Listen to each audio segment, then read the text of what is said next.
জিতে গেছেন। ফেরাউনের মালিক ছিল না, ফেরাউন পরাজিত হয়েছে। বিলালে হাবশীদের মালিক ছিল, বিলালে হাবশীরা জিতে গেছেন। আবু জাহেল আবু লাহাবের মালিক ছিল না, তারা পরাজিত হয়েছে। তুমি কেন ভয় পাও? তাদের হুমকি আর ধমকি, রক্তচক্ষু দেখে কেন ভয় পাও? খোদার কসম খায়া বলি, আমেরিকার মালিক নাই, আমেরিকার ধ্বংস অনিবার্য।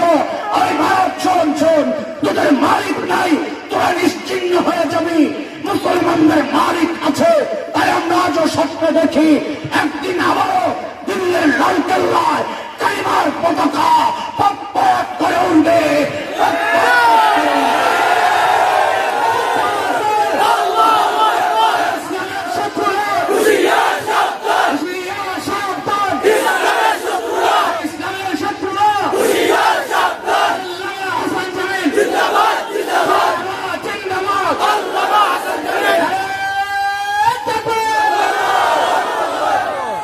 এরা আমাদেরকে ধর্মকে মেরে ফেলবে, এরা আমাদেরকে মুড়িগঙ্গার ভাষায় মেরে ফেলবে। আরে শোনো, আমরা বাংলাদেশের ভাড়াটিয়া হয়ে থাকি না। এদেশ আমার মায়ের দেশ, বাবার দেশ, দাদার দেশ। এই দেশের মাটিকে ভালোবাসি, ইঞ্চি ইঞ্চি জমিনকে সোনার চাইতে খাঁটি মনে করি। কেন? গ্যাস হয় এই জন্যে, তেল হয় এই জন্যে। আরে না, এই জমিন শাহজালালের সেজদার সাক্ষী, এই জমিন হযরত হাফিজের সেজদার সাক্ষী। আল্লামা করবুরীর পায়ের পদধূলি পড়েছে এই জমিনে। এই জমিন নিয়ে কোন কুচক্রী মহল যদি চক্রান্তে জড়ায়, এই জমিনকে টুকরা টুকরা করার কোন চক্রান্ত যদি হয়, আমার মানচিত্রকে ক্ষুব্ধ করার কোন দিবাস্বপ্ন যদি কোন কুলাঙ্গার দেখে, তাদের উদ্দেশ্যে একটা উচ্চারণ করতে চাই, কুলাঙ্গাররা শুনে রাখ, ৭১ দেশ মুক্তির জন্য একবার মুক্তিযুদ্ধ হয়েছে। দেশ রক্ষায়, ইমান রক্ষায় আরেকটি যুদ্ধের প্রয়োজন হলে আবার যুদ্ধ হবে।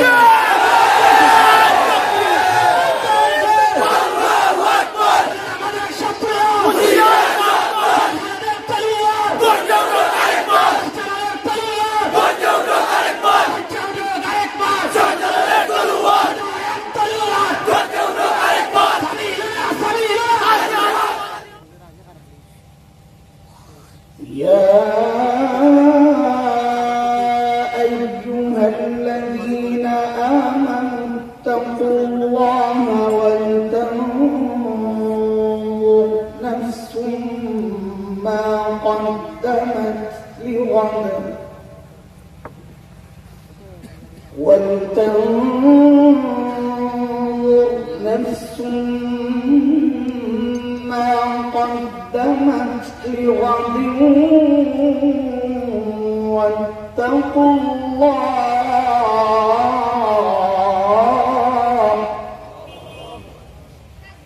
إن الله خبير بما تعملون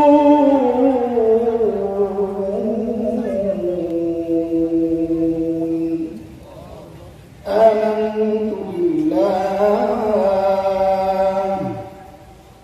صدق الله العلي العظيم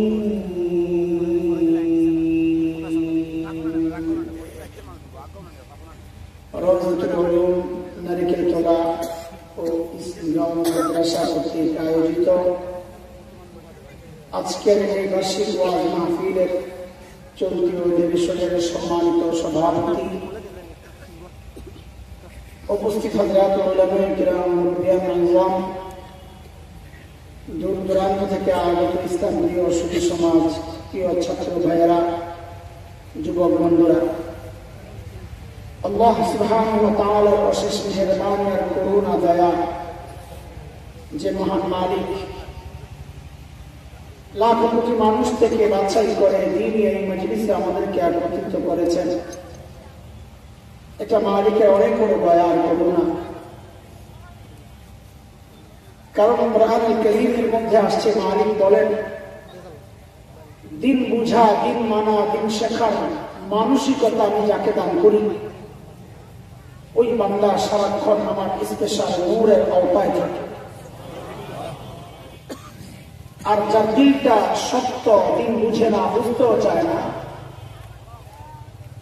তার জন্য তো কঠিন পরিণাম অপেক্ষা করছে। সে তো গুমরাহিতে নিমজ্জিত থাকে। সূরা জুমার আয়াত নম্বর 22 রব্বে কারীম বলেন, أفمن شرح الله صدره للإسلام فهو على نور من ربه فويل للقاسية قلوبهم من ذكر الله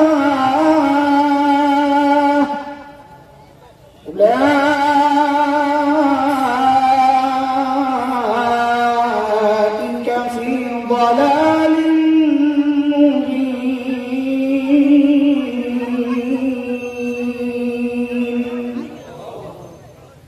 এই আয়াতের মধ্যে রব্বে কারীম এই কথাগুলো বলেছেন। তারা হাজির যে মহান মালিক এই নিয়ামতে আমাদেরকে ধন্য করলেন, ওই মালিকের শুকরিয়া আদায় করি, জবান খুলে, প্রাণ খুলে কালিমাতুশ শুকর উচ্চারণ করি, আলহামদুলিল্লাহ।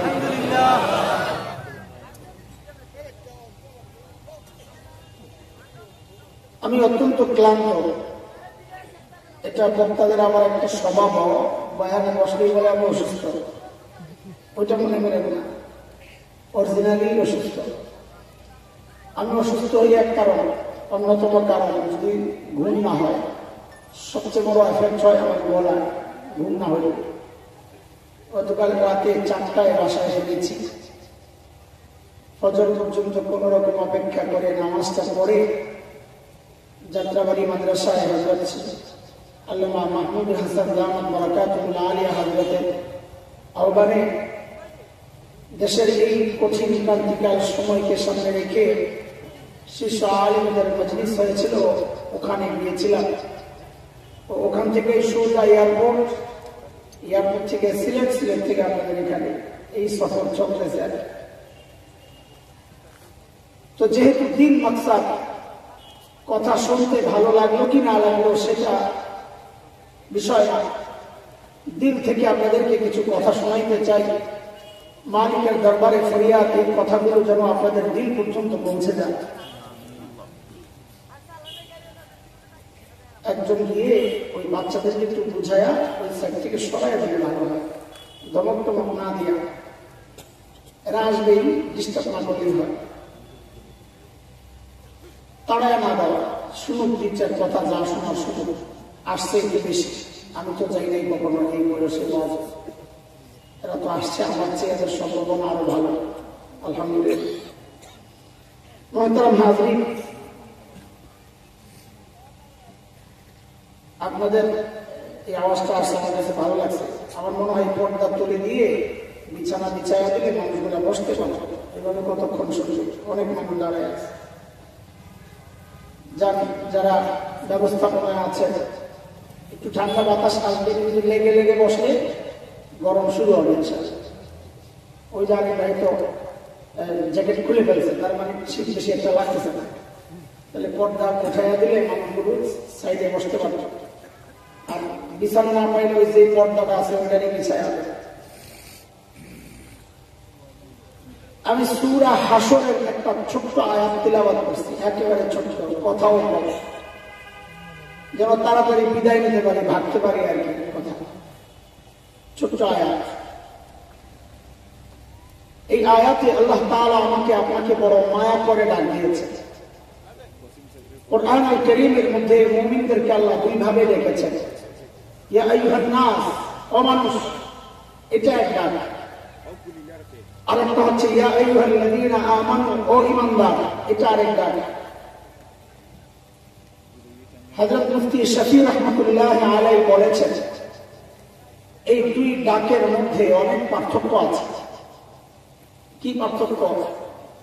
যে আমরা আমাদের বাচ্চাদেরকে, আমাদের সন্তানকে ডাকার ক্ষেত্রে এই পার্থক্য করি।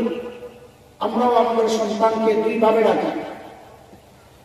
এক হচ্ছে তাদের নাম ধরে, আয় আব্দুল্লাহ, কথার কথা, তো আব্দুল্লাহ ডাক শুনে বুঝে বাবার মুড খুব একটা ভালো না, হয়তো রেগে আছেন, খবর আছে।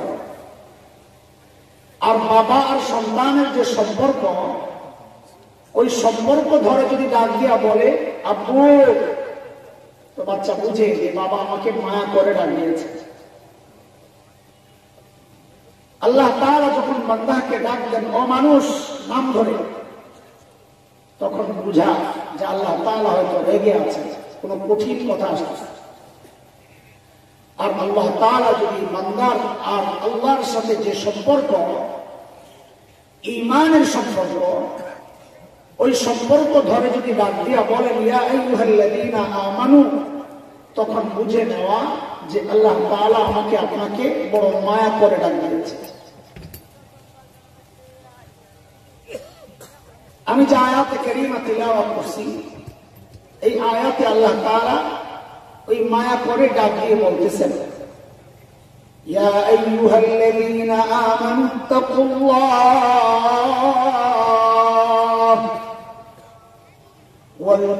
ওয়ালতানজুর নাফসুম মা কদ্দামাত লিগাদিন ওয়াত্তাকুল্লাহ।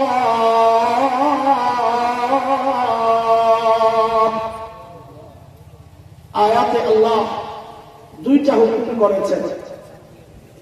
ইত্তাকুল্লাহ, আল্লাহকে ভয় করো, এই বিষয়ে আমি কথা বলবো না। দ্বিতীয় হুকুমটা নিয়ে একটু কথা বলার ইচ্ছা। আল্লাহ বলছেন ওয়াল তানজুর নাফসুম মা কদ্দামাত লিগাদ, প্রত্যেকটা মানুষের উচিত তার আখিরাত নিয়ে চিন্তা করা, আখিরাতের পুঁজি কি, সম্বল কি, কামাই কি, মালিকের সামনে এসে কি পেশ করবে, এই চিন্তা প্রত্যেকের করা উচিত। এমন না খালি শ্রোতারা করবে বক্তাবাদ, মুরিদরা করবে পীর সাহেববাদ, মুসল্লিরা করবে ইমামবাদ।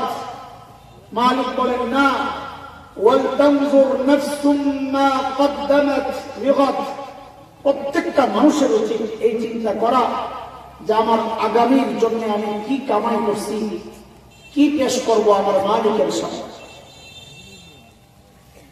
আপনারা মনে মনে ভাবতেছেন যে হুজুর আখিরাতের চিন্তা আছে বলেই তো এই মজলিসে আসছে, তাই না? না অন্য কোনো মাকসাদ আছে? জিলাপি হয়ে গেল আছে, জিলাপি বিরিয়ানির পোটলা নাই তো, সিন্নি নাই, তার মানে আসছেন একমাত্র আখিরাতের জন্য, তাই না? আচ্ছা মাশাআল্লাহ।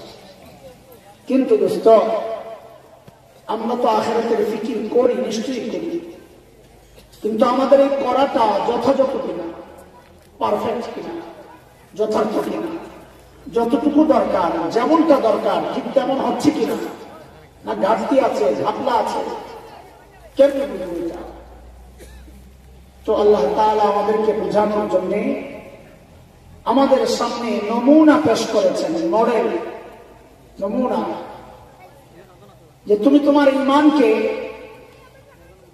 সাহাবীদের ঈমানের সাথে মিলায়া দেখো, তুমি তোমার আমলকে সাহাবীদের আমলের সাথে মিলায়া দেখো। যদি মিলে যায় তো ওকে, আর যদি না মিলে তো তুমি ভুলের মধ্যে আছো, মিলায়া নাও, ঠিক করে নাও। কার কথা মনে গেছে? ঘুমায় গেছে? একটু জোরে শরীর লাগেছে বলেন, কার কথা? বলে জোরে বললে কি মানে? জোরে বলার মাকসাদ হলো আপনারা যে বুঝতেছেন এটা বোঝার জন্য, কিন্তু আমার আবার বলা নেই। কার কথা? মালিক বলতেছেন فَإِنْ آمَنُوا بِمِثْلِ مَا آمَنْتُمْ بِهِ فَقَدِ اهْتَدَوْا وَإِنْ تَوَلَّوْا فَإِنَّمَا هُمْ فِي شِقَاقٍ। ঈমান যদি সাহাবীদের ঈমানের মতো হয় তো আল্লাহ বলেন তাইলে ঠিক আছে, আর না হয় ঘাপলা আছে। বলে তোমার তাকওয়াকে সাহাবীদের তাকওয়ার সাথে মিলাও। বলে কেন মিলাবো? আল্লাহ বলেন কারণ তাদের তাকওয়ার পরীক্ষা আমি নিয়েছি, ওই পরীক্ষায় তারা পাস। উলাইকা আল্লাযীনা ইমতাহানা আল্লাহু কুলুবাহুম التقوى لهم مغفرة وأجر عظيم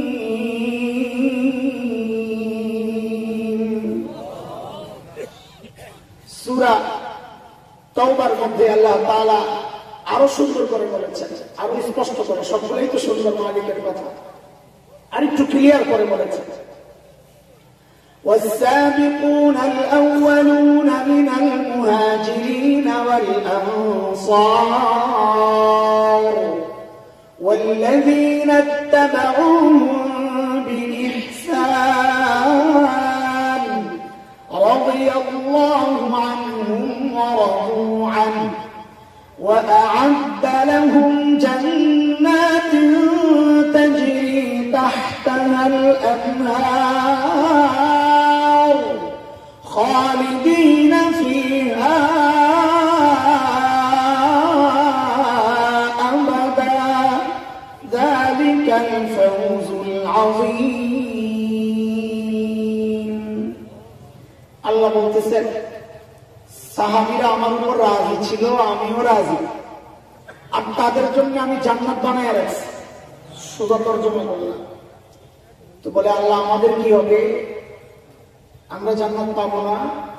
তো আল্লাহ এই আয়াতের মধ্যে ছোট্ট করে বলেন কি, ওয়াল্লাযীনা ইত্তাবাউহুম বিইহসান, যার ঈমান সাহাবীদের ঈমানের মতো হবে, যার আমল সাহাবীদের আমলের মতো হবে, আল্লাহ বলেন বান্দা তোমার জন্য আমি জান্নাত বানায় রাখছি।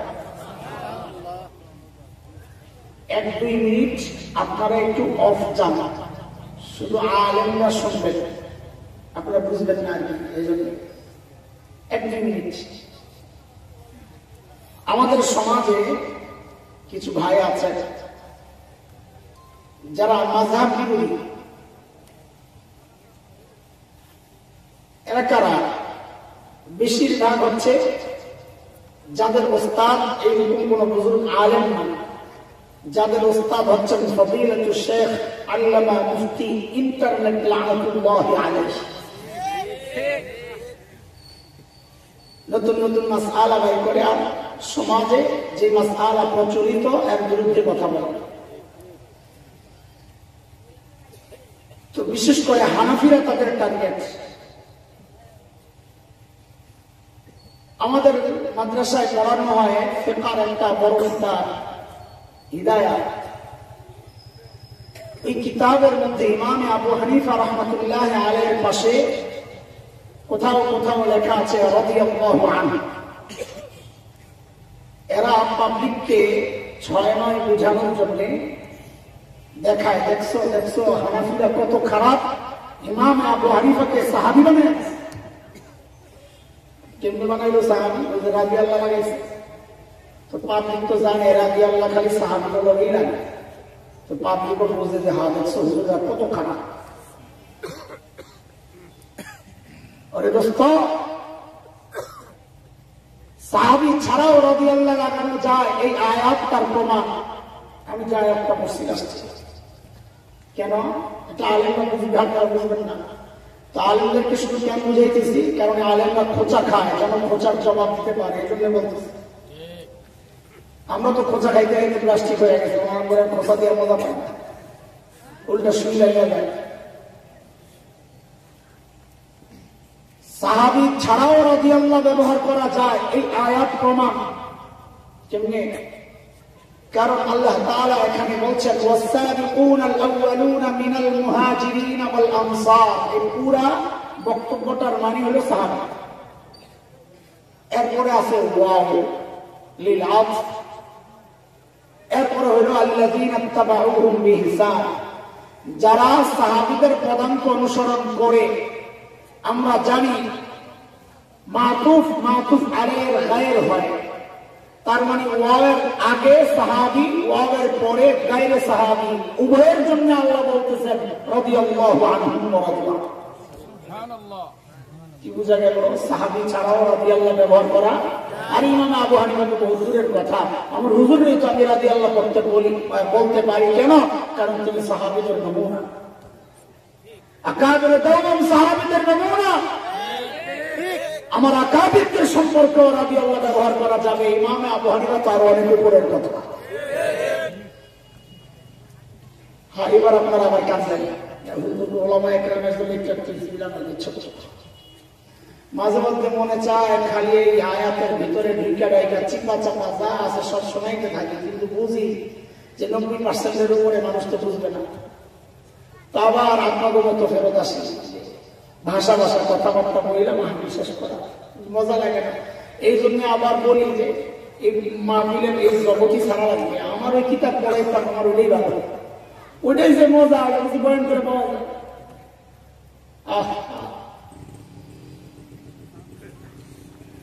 মুহতারাম হাজিরিন, একটা জিনিস মাথায় রাখা লাগবে, আবার ভয় পায় না যে আমাদের আমল হুবহু সাহাবীদের মতো হবে না।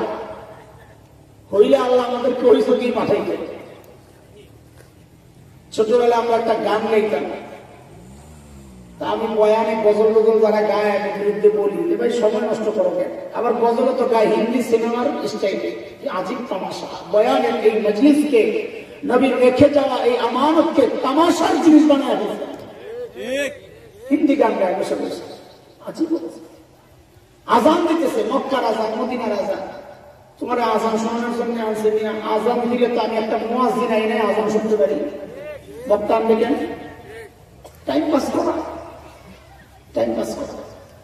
তো ছোটবেলায় আমরা ওই গানটা গাইতাম, শুধু এক লাইন শোনাই, বেশি আগাইলে আমরা আড়াই বলে দেবো দেশে আমি নিজেও গান গাইব। কি গান গাইতাম যখন ছোট্ট ছিলাম? জন্ম যদি হতো মুদের রাসূল পাকের কালে, আহা রাসূল পাকের দেশে। বাস পুলিশ আর যায়। আমার জন্ম যদি রসুল পাকের কালে হইতো, রসুল পাকের দেশে হইতো, তো আমাদের ওস্তাদরা বলছে এই এটা ভুল চিন্তা, এই গজল গাওয়া যাবে না। কেন? বলে কোন যুগে আসলে তোমার জন্য ভালো এটা আল্লাহ ভালো জানান, তুমি না। এমনও হইতে পারতো যে নবীর যুগে আইসা তুমি আবু জাহেল, তো লাভ কি? আল্লাহ যখন পাঠানো মুনাসিব মনে করছেন তখনই পাঠাইছেন। হ্যাঁ, একটা খুশির খবর আছে, শুনবেন না আপনারা? খুশির খবরটা বোঝার আগে একটা উদাহরণ বুঝাবো। এখন টমেটো কত কেজি? একজন বলছে 870। বোঝা গেল বাজার করেন না, বেটিরা খামাখা খেপে আপনার বিরুদ্ধে 100, 120। আচ্ছা আমাকে জবাব দেন, এই টমেটোটা ফ্রেশ না ফরমালিন যুক্ত? ফ্রেশ না ভেজাল? শুনে কথা বলে ভেজালটার দাম 100। আপনাদের এই অঞ্চলের হালত আমার জানা নাই, কখনো আসিও নাই। আমাদের অঞ্চলে কুমিল্লায় বিশাল বিস্তৃত অঞ্চলে টমেটোর চাষ হয়। যখন ফুল সিজন থাকে ফেব্রুয়ারির শেষ দিকে বিশেষ করে, তো কৃষকরা হাইওয়ের দুই পাশে টমেটো স্তূপ দেয়, বড় বড় কার্টুনের মধ্যে টুকরির মধ্যে করে টমেটো বিক্রি করে। তো ওদিক দিয়ে যাওয়ার সময় আমার খুব লোভ লাগে, একদম ফ্রেশ জিনিস। শহরের মানুষ তো গ্রামের ওই ফ্রেশ জিনিসের প্রতি খুব লোভ। তো মাঝে মধ্যে নেমে যাই, যা জিজ্ঞেস করি ভাই কেজি কত? তো মাঝে মধ্যে এরা জবাব দেয় যত দেন তত। কেজি কত? এর মানে হচ্ছে, এর মানে হইল হুজুর নিয়ে কোন রকমে আমাদের বাঁচা আছে বিপদে। তো মাঝে মধ্যে এরকম বেশি করে নিয়ে বাসায় নিয়ে মাইপা দেখি 4 টাকা 5 টাকা কেজি পড়ে, এত সস্তা। আচ্ছা আমাকে জবাব দেন তো, ওই টমেটোটা ফ্রেশ না ভেজাল? মাত্র ক্ষেতের থেকে উঠাইছে, একদম ফ্রেশ, অথচ দাম কত? 5 টাকা। এখনকার টমেটো ভেজাল, অথচ দাম কত? উল্টা হইল না? আরে বিষয়টা উল্টা হইল না? ফ্রেশটার দাম 100 টাকা হওয়া দরকার, ভেজালেরটার দাম 5 টাকা হওয়া দরকার। উল্টা কেন হইল? বলে একটা আসছে সিজনে আর একটা আনসিজনে। সিজনে জিনিস ফ্রেশ থাকলেও দাম কম, আনসিজনে জিনিস ভেজাল থাকলেও দাম বেশি। এটাই আল্লাহরে শেষ রাতে কান্দার এটা ধরতেই বললেন যে আল্লাহ পাঠাইছেন তো শেষ জমানায়, ইবাদতের সিজনে তো পাঠান নাই নবীর যুগে, কাজে আমাদের আমলগুলো একটু ফরমালিন যুক্ত ভেজালই হইব, কিন্তু রেট বাড়ায় দেওয়া লাগবে। শেষ যুগে পাঠাইছেন, আপনি তো পাঠাইছেন, আমি কইছি নাকি আমার এই যুগে পাঠাইছেন? আপনি যেহেতু শেষ যুগে পাঠাইছেন, অফ সিজনে পাঠাইছেন, ফাসাদের জামানায় পাঠাইছেন, তো আমার আমলের রেট বাড়ায় দেওয়া লাগবে। বলা যাবে না আল্লাহ ধরবেন যুক্ত দেওয়া লাগবে। আপনারা আবার ভাইবেন না যে আন্দাজি একটা কথা আমি আপনাদেরকে চালায় দিতেছি না, হাদিসে ইঙ্গিত আছে। আমার এই বক্তব্যের ইঙ্গিত হাদিসে আছে। নবী আলাইহিস সালাম বলেছেন, মান তামাসসাকা বিসুন্নতি ইনদা ফাসাদি উম্মতি ফালাহু আজরু শাহীদ মিয়ানা। হযরত মুফতি আব্দুল মালিক দামাত বারাকাতুহুল আলিয়া তাহকিক করে বলেছেন যে মিয়া শব্দটা এতটুকু বাড়তি, এটা বাদ, শুধু ফালাহু আজরু শাহীদ। আর শুধু একজন শহীদের সওয়াব পাইলে এত কিছু গাইব কি? 100 একটাই তো চলবে জান্নাতে যাওয়ার জন্য। নবী বলেন শেষ জামানায়, ফাসাদের জামানায় কেউ যদি সুন্নতকে আঁকড়ায়া ধরে আল্লাহ তাআলা তাকে শাহাদাতের মর্যাদা দান করবেন। এটা কি সাহাবীদেরকে বলছেন? হ্যাঁ, আমার সাহাবীরা সুন্নত আঁকড়ায়া ধরো, তোমাদেরকে শাহাদাতের মর্যাদা দেওয়া হবে, তাদের কি বলছেন? বলছেন ইনদা ফাসাদি উম্মতি, শেষ জামানায়। তো নবীও তো জানিয়ে দিলেন শেষ জামানায় আমলের রেট বেড়ে যাবে, সুন্নতের উপর চললে শাহাদাতের মর্যাদা পাওয়া যায়। এটা কি আমার বানানোর কথা? এই হাদিসও বলতেছে, আন্দাজি বলতেছে। হ্যাঁ দোস্ত, সাহাবীদের সাথে আমাদের মৌলিক একটা পার্থক্য আছে। আমি মূল কথায় ঢুকি নাই, একটু করে এক্সাম সিস্টেমে আস্তে আস্তে আগে বুঝায় আগাইতে হয়। পুরা আপনাদেরকে কিছু কথা বলে গেলাম, কোনো ফায়দা হলো না, তো আমার সফরটাও বেকার গেল, আপনাদের সময়ও বেকার গেল। যারা আয়োজন করছে তাদের কত কষ্ট, কত পেরেশান। না এখান থেকে তো কিছু নিয়ে বাড়িতে যাওয়া লাগবে আমাদের ইনশাআল্লাহ। সাহাবীদের সাথে আমাদের মৌলিক পার্থক্য কোনটা, এটা ধরতে পারলে বয়ান বোঝা সহজ হবে। এটা বোঝার আগে আমাদের এই সমাজের কথা বুঝেন। ছোটবেলায় আমরা খেলাধুলা করি নাই, বিশ্বাস বড় বড় হুজুর যা আছে জিজ্ঞেস করেন না, খেলাধুলা করে নাই, করছি না? করছি, লেখাপড়াও করছি। এখনকার বাচ্চারা লেখাপড়া করে না? করে। খেলাধুলা করে না? করে। পার্থক্য কি? পার্থক্য হচ্ছে আমরা লেখাপড়ার ফাঁকে ফাঁকে খেলাধুলা করতাম, আর এখনকার বাচ্চারা খেলাধুলার ফাঁকে ফাঁকে লেখাপড়া করে। ঠিক ঠিক সাহাবীদের সাথে আমাদের মৌলিক পার্থক্যই যায়। আমরাও যারা দিনদার নিজেদেরকে ভাবি, আমরা আখিরাতের কাজ করি, দুনিয়ার কাজও করি। হযরত সাহাবায়ে কেরাম আখিরাতের কাজও করছেন, দুনিয়ার কাজও করছেন। তো আমাদের সাথে তাদের পার্থক্য কোন জায়গায়? যে তারা আখিরাতের কাজ করতেন, ফাঁকে ফাঁকে দুনিয়ার কাজ করতেন, আর আমরা দুনিয়ার কাজ করি, ফাঁকে ফাঁকে আখিরাতের কাজ। এই দূরত্বকে যত কমানো যাবে ততই লাভ। একটা কথা সোনার অক্ষরে লিখে রাখার মতো, এই দুনিয়ায়, এই জিন্দেগিতে আমার আমলকে সাহাবীদের যত কাছাকাছি আনতে পারবো, তো হাসরে তাদের তত কাছাকাছি থাকতে পারবো। এখানে যত দূরত্ব তৈরি হবে, হাসরে তত দূরত্ব তৈরি হবে। বুঝে আসছে কি কথা? চলেন তাইলে সাহাবীদের আখিরাতের প্রস্তুতি কেমন ছিল এটা একটু আগে দেখে নিই। আমাদের বয়ান তো এটাই যে আমাদের আখিরাতের প্রস্তুতি নেওয়ার কথা বলেছেন আল্লাহ তাআলা, ওয়াল তানজুর নাফসুম মা কদ্দামাত লিগাদ। তো সাহাবীদের আখিরাতের প্রস্তুতি কেমন ছিল এটা জানি আগে, যাই না নিজের প্রস্তুতিকে মিলাই দেখি ঘাপলা গ্যাপ কতটুকু। যতটুকু গ্যাপ আছে অতটুকু কমানোর চেষ্টা করি, যত কমাইতে পারবো তত বেশি হাসরে কাছে আসতে পারবো। এখানকার মসজিদ ওই জায়গায় মুসলিম তাইলে চালায় না, এখানে নামাজ পড়া যায় বয়ান শেষে নামাজ। মাশাআল্লাহ। হযরত আবু বকর সিদ্দিক রাদিয়াল্লাহু আনহু তিনি যখন খলিফা, তো ওনার দরবারে একটা সিস্টেম ছিল, ওনার শাসন ব্যবস্থায় বিধবা অসহায় নারীদের লিস্ট থাকতো দরবারে। কেন? স্বেচ্ছায় যদি কেউ তার খেদমত করতে চায়, ওই লিস্টের নামের পাশে নিজের নামটা বসায় দেয়। এটা অনেক সওয়াবের কাজ। নবী আলাইহিস সালাম বলেছেন, যে ব্যক্তি ইয়তীম আর বিধবার দায়িত্ব নিবে, ওই ব্যক্তি আর আমি জান্নাতে পাশাপাশি থাকব। অনেক সওয়াবের কাজ।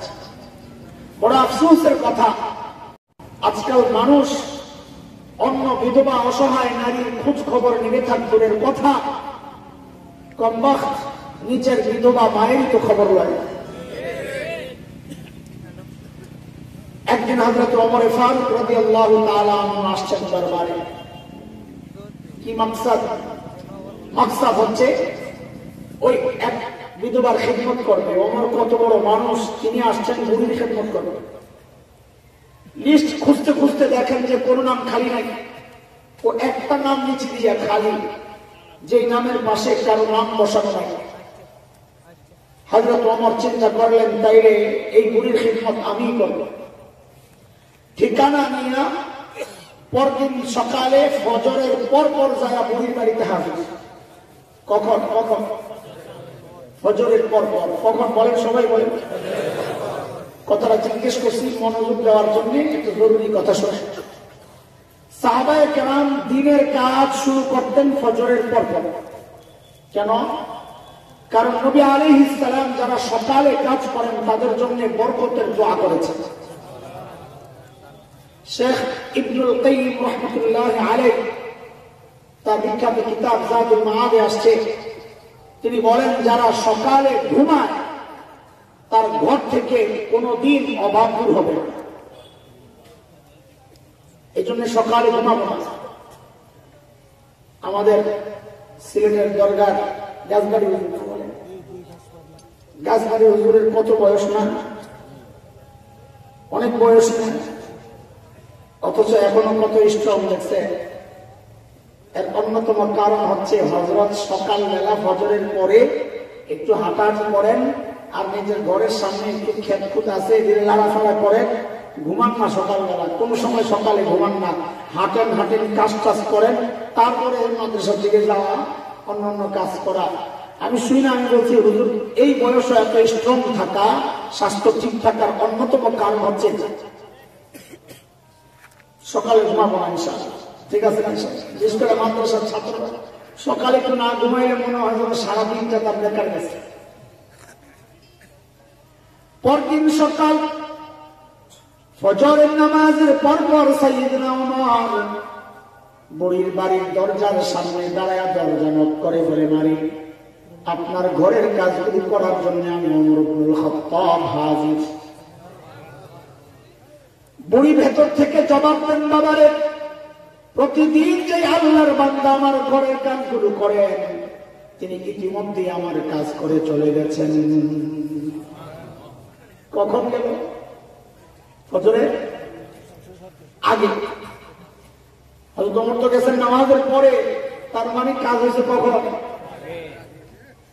হযরত ওমর চিন্তা করলেন, তাইলে আমাকে আরো সকালে আসা লাগবে। ওই চিন্তায় হযরত ওমর পরদিন ফজরের আযানের ওয়াক্তে বুড়ির বাড়ির সামনে দাঁড়ায় দরজা নক করে বলে, মারি আপনার ঘরের কাজগুলো করার জন্য আমি ওমর ইবনুল খাত্তাব হাজির। আজকেও বুড়ি জবাব দিচ্ছেন, বাবারে প্রতিদিন যে আল্লাহর বান্দা আমার ঘরের কাজগুলো করেন, তিনি ইতিমধ্যেই ওই কাজ করে চলে গেছেন। হযরত ওমর চিন্তা করলেন, তাইলে আমাকে আরো সকালে আসা লাগবে। ওই চিন্তায় হযরত ওমর পরদিন তাহাজ্জুদের ওয়াক্ত বুড়ির বাড়ির দরজার সামনে দাঁড়ায় দরজা নক করে বলে, মারি 2 দিন থেকে আমি ওমর ইবনুল খাত্তাব খালি হাতে ফেরত যাচ্ছি, আজকে নিশ্চয়ই আপনার ঘরের কাজগুলো করতে পারবে। হযরত ওমরকে অবাক করে বুড়ি ভেতর থেকে জবাব দিচ্ছেন, না বাবারে প্রতিদিন যে আল্লাহর বান্দা আমার ঘরের কাজগুলো করেন, তিনি ইতিমধ্যেই কাজ করে চলে গেছেন। এ ভাই কখন কথা বলেন, কখন কখন তাহাজ্জুদের সময় চিনেননি আপনারা? কখন? শেষ রাত, ফজরের আগে, আরো কিছু? ঠিক আছে, নানান ব্যাখ্যা আসবে, এদিকে যাওয়ার দরকার নেই। এটা তো কিতাবের ব্যাখ্যা, ডিজিটাল ব্যাখ্যা আছে একটা। ডিজিটাল ব্যাখ্যা হইল এই পোড়া কপাল জুয়ান পোলা পায় যখন ইন্টারনেট, মোবাইলে ফেসবুক আর ইউটিউব বন্ধ করে ঘুমাইতে যায়, ওটা হলো তার জন্য। আমার ঠিক কথা, ফ্রিডম দরকার নেই। সবচেয়ে বড় মুসিবতে আছে রাত্রে তারা চুরি করতে না, এত বড় মুসিবত যাইতেছে। কারণ সেই ঘরে চুরি করতে যায় যখন ওই দরজা চিপা দিয়ে দেখে ঘুমাইছি, দেখে না কেউ না কেউ আসমানের দিকে হাত তুলে মোনাজত দিয়ে ঠিকই কথা। গজব আসবে না কেন? গজব আসবে না কেন? হযরত ওমরের এইবার টনক নড়ছে, কিরে এত রাতে কে কাজ করতে আসে? আমার কাজের দরকার নাই, আগে বুজুর্গ বাইর করা লাগবে, কে আল্লাহ বান্দা? ওই চিন্তায় হযরত ওমর পরদিন এশার নামাজের পর বুড়ির বাড়ির দরজার সামনে ঝোপের আড়ালে চুপচাপ বসে আছেন, অপেক্ষা। এই বুড়ির বাড়ির কাজগুলা কে করে একটু দেখবেন। রাত গভীর, হযরত ওমর লক্ষ্য করলেন এক আল্লাহর বান্দা খালি পায়ে পা টিপে টিপে বুড়ির বাড়ির দিকে আগাইতেছে, চোরের মতো আগাইতেছে। হযরত ওমর রেডি আসেন, দেখি কে যেই না সামনে আসছে লাভ দেওয়া দাঁড়াইছেন, না না বাপরে। হযরত ওমরের যে আওয়াজ, রাত গভীর, মানুষটাও একা। আমি যদি এমন কোন সিচুয়েশনে পড়তাম, কেউ যদি হঠাৎ আমার সামনে দাঁড়ায়, নষ্ট করে হযরত ওমরের আওয়াজ ওই ব্যক্তি ভয় পাবেন ঠাকুরের কথা, উল্টা হযরত ওমর যাকে দেখছেন নিজে চমকায় গেছেন, দেখেননি আর কেউ না, খলিফাতুল মুসলিমিন আবু বকর সিদ্দিক রাদিয়াল্লাহু আনহু। ওমর তো অবাক হয়ে গেলেন, আপনি পায়ের দিকে তাকায় দেখে জুতা নাই, খালি পায়ে। ওমর খুব রাগ হয়ে গেছেন, ওমর আবু বকরকে কোনো ভালোবাসেন, এমনি পিছনে লাগিয়ে থাকতেন। কি লাগা এটা? গুতাগুতির লাগা না, বেশি আমল করতে পারবে কিন্তু পারতেন না, ওমর খালি হাইরা যেত। এটা তার ওমরের সারা জিন্দেগির আফসোস রাদিয়াল্লাহু আনহু। আবু বকর পায়ে জুতা নেই কেন আগে বলে? সাইয়্যিদনা আবু বকর জবাব দেন, ইসলামী শাসন ব্যবস্থার সৌন্দর্য বুঝলা না, বুঝলা না, কার কার কাছে দৌড়াও। শাসক শাসক জবাব দিচ্ছে আবু বকর যে ওমর জুতা পরলে চটচট আওয়াজ হয়, যদি মানুষের ঘুম নষ্ট হয়, জনগণের ঘুমের টেনশন শাসকের, ওই টেনশনে জুতা পায়ে দিয়ে তিনি হাঁটেন না। হায় কোন দুনিয়ায় বাস করি, ঘুম তো দূরের কথা, এখন তো জানিনি অবস্থা নেই। আমাদের উলামায়ে দেওবন্দ সাহাবায়ে কেরামের যে নমুনা, এই ঘটনার সাথে সংশ্লিষ্ট একটা ছোট্ট ঘটনা শোনায় বুঝবেন আকাবিরে দেওবন্দ কোন লেভেলের মানুষ ছিলেন তারা। হযরত মুফতি শফি রহমাতুল্লাহ আলাইহি লিখেছেন, দেওবন্দের উস্তাদ আসগর হোসেন রহমাতুল্লাহ আলাইহি, মুফতি শফি রহমাতুল্লাহ আলাইহি বলেন, হযরতের খিদমতে আমি কিছুদিন ছিলাম নিজের সংশোধনের জন্য। তো একদিন হযরতের সাথে রাতে এক জায়গায় যাচ্ছি, হঠাৎ একটা বাড়ির সামনে যায়া হযরত জুতাগুলা খুইলা খালি পায়ে হাঁটলেন। কিছু দূর যায়া জুতাটা পড়লেন। তা আমি মনে মনে চিন্তা করলাম, এটা আবার কোন বিশ্বাসের জায়গা? পবিত্র জায়গা, পবিত্র জায়গা না হলে তো জুতা খোলার কথা না। আর এটা আল্লাহ তাআলা মুসা আলাইহিস সালামের হুকুম করছেন, ফাখলা আলাইক ইন্নাকা বিল ওয়াদিল মুকদ্দাসি তুওয়া, জুতা খোলেন। 8 জায়গায় আছে। তার মুফতি রহমতুল্লাহ আলাইহি বলেন, আমি চিন্তায় পড়ে গেলাম, এটা কার বাড়ি, কেন হজরত জুতা খুললেন বা কেন খুললেন? কৌতূহল ভিতরে রাখতে পারি না, জিজ্ঞেসই করলাম, হুজুর জুতা কেন খুললেন? আবার এখন পড়লেন, ঘটনা কি আজীব কথা! আল্লাহু আকবার।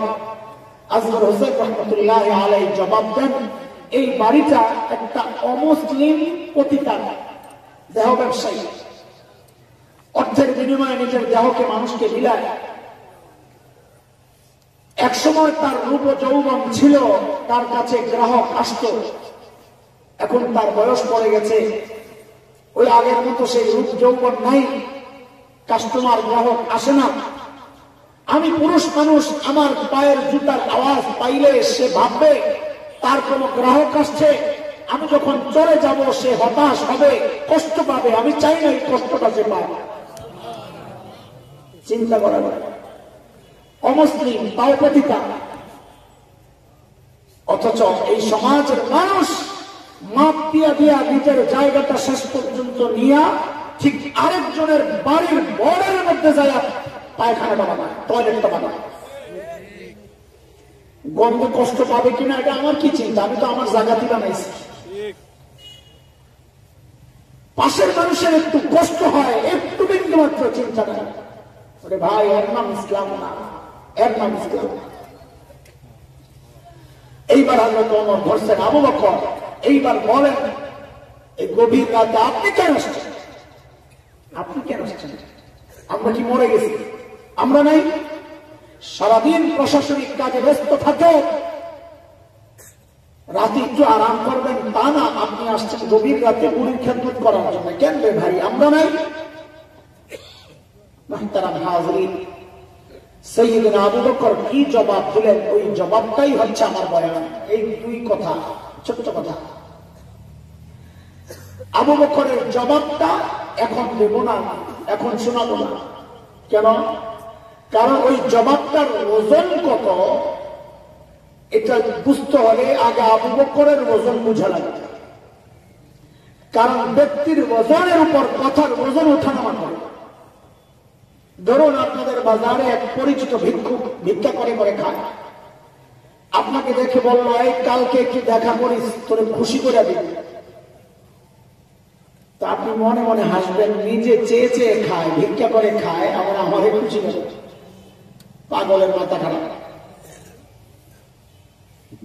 একই কথা যদি মাননীয় এমপি সাহেব আপনাকে বলেন এই কালকে একটু দেখা করো খুশি করে দিন, তাও কি মনে মনে হাসবেন না আশাবাদী হবে? বলেন না কেন? কথা তো একটাই, ওই যে ব্যক্তির ওজন বেড়ে গেছে, কথারও ওজন বেড়ে গেছে। ঠিক আছে, বুঝছেন কি কথা? হযরত আবু বকর কি জবাব দিলেন? বলে জবাবটা এখন দেব না। কেন? বলে জবাবটার ওজন কত এটা বুঝতে হলে আগে আবু বকরের ওজনটা বোঝা লাগে। কত বড় মানুষ ছিলেন আবু বকর। একদিন আম্মা জান আয়েশা রাদিয়াল্লাহু তাআলা আনহা মদিনার স্বচ্ছ পরিষ্কার আকাশের দিকে তাকায়া তাকায়া দেখেন লক্ষ লক্ষ নক্ষত্র দেখা যায়। আম্মা জানের মনে এক জিজ্ঞাসা, নবীকে এসে জিজ্ঞেস করেন ইয়া রাসূলুল্লাহ, ওই যে লক্ষ লক্ষ নক্ষত্র দেখা যায়, ও আল্লাহর হাবিব আপনার উম্মতের মধ্যে এমন কেউ কি আছেন যার আমলের পরিমাণ ওই নক্ষত্রের চেয়েও বেশি? কেউ কি আছেন ইয়া রাসূলুল্লাহ? আল্লাহর হাবিব জবাব দেন আয়েশা আছে একজন। কয়জন? কথা বলেন, কয়জন? একজন আছেন। আম্মা জানতো মনে মনে খুশি, ওই একজনকে জানি তো, আমার আব্বা আবু বকরই তো, এটাই তো সব। বলে জানলে আবার জিজ্ঞেস করছো কেন? বলে এটা দুনিয়ার সব মেয়েদের স্বভাব, সব মেয়েরাই চায় স্বামীর মুখ দিয়া একটু বাবার বাড়ির প্রশংসা শুনতে। ঠিক নি কথা? একদিন খালি বদনাম করে দেখেন, এক সপ্তাহ তরকারি মজা হয় গেল। এই বিপদে খালি আমি একা না, আরো আছে লোকজন। ভয়েও বলেন আমার ঘরে গেলে যে ধরে কি বলছে, আরে কথা কন ঠিক কিনা? তাও তো বলে খুশির কোনো কারণ নাই, এটা মেয়েদের বদনাম করতেছি না, বদনাম আপনারই হইতেছে, আপনি টের পাইতেছেন না। কোন দিক দিয়ে যাইতেছে ইঞ্জেকশন খবর নেই। আরে তার মা বাবার প্রশংসা করলে তার ভালো লাগে, বদনাম করলে খারাপ লাগে, এটাই তো হওয়ার কথা। ওরা কপাল হতভাগা তো তুমি। এই বউ যখন তোমার মা বাবার বদনাম তোমার কানে লাগায় তখন তোমার কষ্ট লাগে না, বরং এই বউয়ের কথায় যায় মা বাবার সাথে তুমি খারাপ আচরণ করো, পোড়া কপাল অসভ্য। মা বাবার সাথে বউয়ের কথা শুনে তুমি যায় খারাপ আচরণ করো, তুমি না খারাপ, বউ তো ঠিকই আছে। কোন দিক দিয়ে ঢুকছে এবার বুঝছেন জি, এখন হাসি গেছে, এতক্ষণ খুশি হয়েছিল যে হুজুরের মাধ্যমে চলতেছে না করে আল্লাহ, আমি তো কিছু বুঝতে পারি না। আম্মা জান তো আশায় বসে রয়েছেন নবী আবু বকরের নাম উচ্চারণ করবেন। আল্লাহর হাকিম বলেন, আয়েশা আমার যে উম্মতের আমার ওই নক্ষত্রের চেয়েও বেশি, সে হচ্ছে ওমর ইবনুল খাত্তাব রাদিয়াল্লাহু আনহু। এখন আম্মা জানের চেহারার কি অবস্থা বলে, মলিন হয়ে গেছে। আল্লাহর হাবিব চেহারা দেখেই তো বুঝছেন আম্মা জানের ভেতরে গন্ডগোল চলতেছে। মানুষের দিলের খবরটা চেহারায় ফুটে উঠছে। এই মন খারাপ কেন? আরে মন তো ভিতরে, আপনি কেমনি বুঝলেন? কোন চেহারা দেখে দিচ্ছি, কিরে এত খুশি লাগতেছে কেন? ভালো খবর আছে মনে হয়, তো কেমনি বুঝলো? কারণ চেহারায় ফুটে উঠছে। ইংরেজিতে বলে face is the index of mind, নাকি কোনো কারণ মানুষের ভেতরটা তার চেহারায় ফুটে উঠে। আম্মা জানের চেহারা দেখায় আল্লাহর নবী বুঝছেন আয়েশার ভেতরে গন্ডগোল চলতেছে। আল্লাহর হাবিব বলেন, আয়েশা তুমি ভেবেছিলে তোমার বাবার নাম বলবো তাই না? আরে আয়েশা শোনো শোনো, তোমার বাবার হিসাবটাই তো আলাদা। আমার গোটা উম্মতের আমল যদি এক পাল্লায় রাখা হয়, আর একা তোমার বাবা আবু বকরের আমল যদি আরেক পাল্লায় রাখা হয়, তো আবু বকরের আমলের পাল্লা ভারী হয়ে যায়।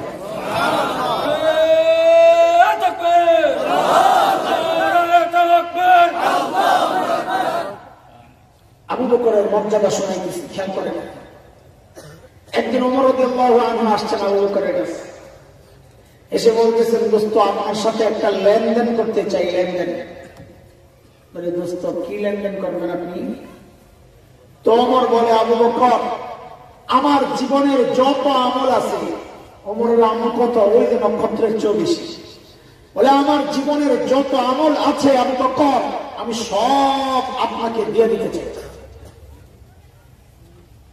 আবু বকর বলছেন চিন্তায়, কিরে ওমর এত ভালো মানুষ, উনি সারা জিন্দেগি আমার সাথে আমল নিয়ে করলো প্রতিযোগিতা, আর এখন বলে সব আমল আমাদের দিয়ে দিল, এখানে কোনো ঘাপলা আছে?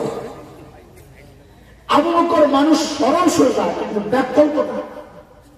কথা বলছেন, আবু বকর মানুষ কি সরল সোজা, নবীর ওয়ারিসরা সরল সোজা হয়, ব্যাখ্যা হয় না। এই যে আলেমদেরকে চেহারা গুলো দেখে, দুনিয়ার মানুষ দেখলে মনে করে এরা দুনিয়ার কিচ্ছু বুঝে না। আরে ভাই, যার সিনার মধ্যে কোরআনের জটিল মাসআলা, হাদিসের জটিল মাসআলা যার সিনা, সে ব্যাখ্যা হইতে পারে না। যে ব্যাখ্যা মনে করে সে ডাবল ব্যাখ্যা।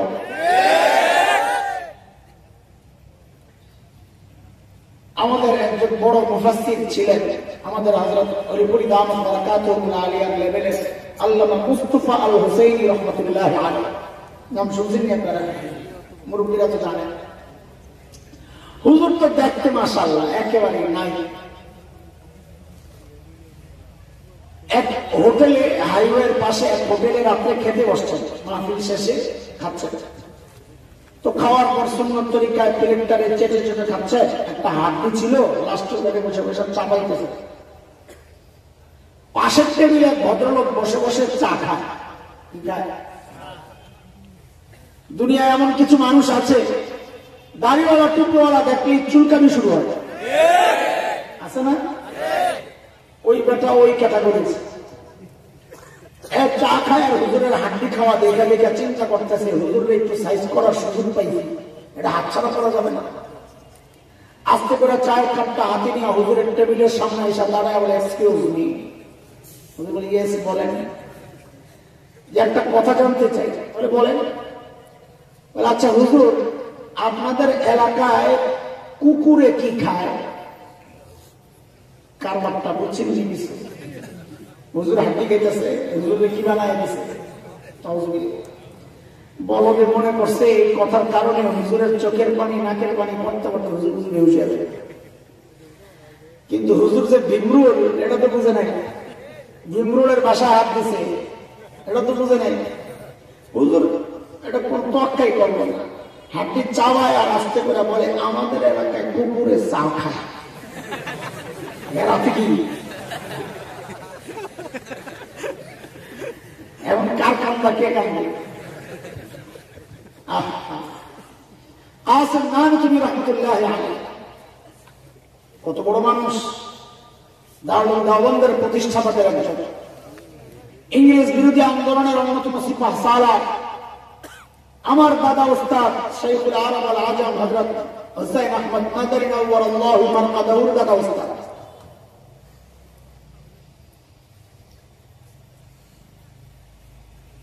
দারুল দেওবন্দের পাশে একটা ছোট্ট মসজিদ আছে, 7টা মসজিদ একসাথে লাগোয়া। হযরত ওই মসজিদে থাকে। ইংরেজরা টের পায়া হযরতকে ধরার জন্য চারিদিক থেকে ঘেরাও করছে।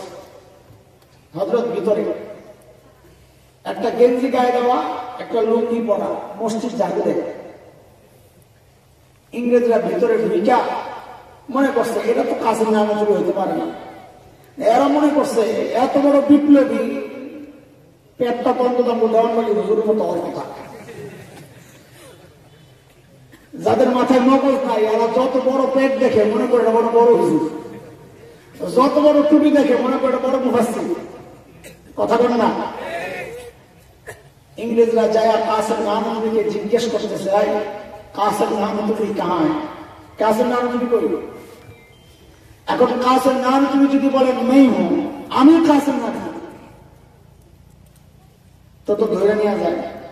আর যদি বলেন মুঝে বাতা নেই, আমি জানি না, তো মিথ্যা হয়। আলেম ব্যাকল হয় না, ওটা বুঝে গেছে। কাসেম নানতুবি কি করছেন, যেই জায়গায় দাঁড়ায় ছিলেন ওখান থেকে একটু সইরা পাশে আসছে। এমন একটা ভাব দিয়েছেন যে কথাটা বুঝতে একটু দেরি হয়েছে। বুড়াই জিজ্ঞেস করতেছে, না কে? কাসেম নানতুবি। ও আচ্ছা, ও তো আমি ইহা थे, উনি তো একটু আগে এখানে ছিলেন। কথা তো ঠিকই আছে, একটু আগে তো এখানে ছিলেন, এখন তো শরীরের জায়গায় আছে। ইংরেজরা মনে করছে একটু আগে এখানে ছিল, এখন যদি পালায় গেছে, পালায় গেল ছুটে। আবু বকর মানুষ কিনা, ব্যাকল না কিনা, সরল সোজা। সূরা লাহাব যখন নাযিল হয় তো সূরা লাহাবের মধ্যে আবু লাহাবের বিবি উম্মে জামিল বিনতে হারব ইবনে উমাইয়ারও তো শেষ করা হয়েছে, তুইও যাবি জাহান্নামে। বেটিটা শুই না খুব খেপে গেছে, এমনি তো রাগ। রাস্তায় যখন হাঁটতো মুফাসসিররা বলেন দেখলে বোঝা যায় তো না বেড়ো না বেটি। সাহাবাদের স্লোগান কর না, ঢাকা সাহাবারে উত্তরে আসে বেটি স্লোগান দেয়, দেখলে বোঝা যায় না বেড়ো না বেটি। আবু লাহাবের বিবি নবীকে খুঁজতেছেন মারবে, হাতে পাথর। নবী আলাইহিস সালাম হারামের ভিতরে তিলাওয়াত করতেছে, পাশে আবু বকর বসে বসে পাহারা দেয়। আবু বকর দেখছেন উম্মে জামিল আসতেছে, হাতে পাথর। নবীর কানে কানে বলতেছেন, ইয়া রাসূলুল্লাহ, উম্মে জামিলের মতি গতি ভালো মনে হচ্ছে না।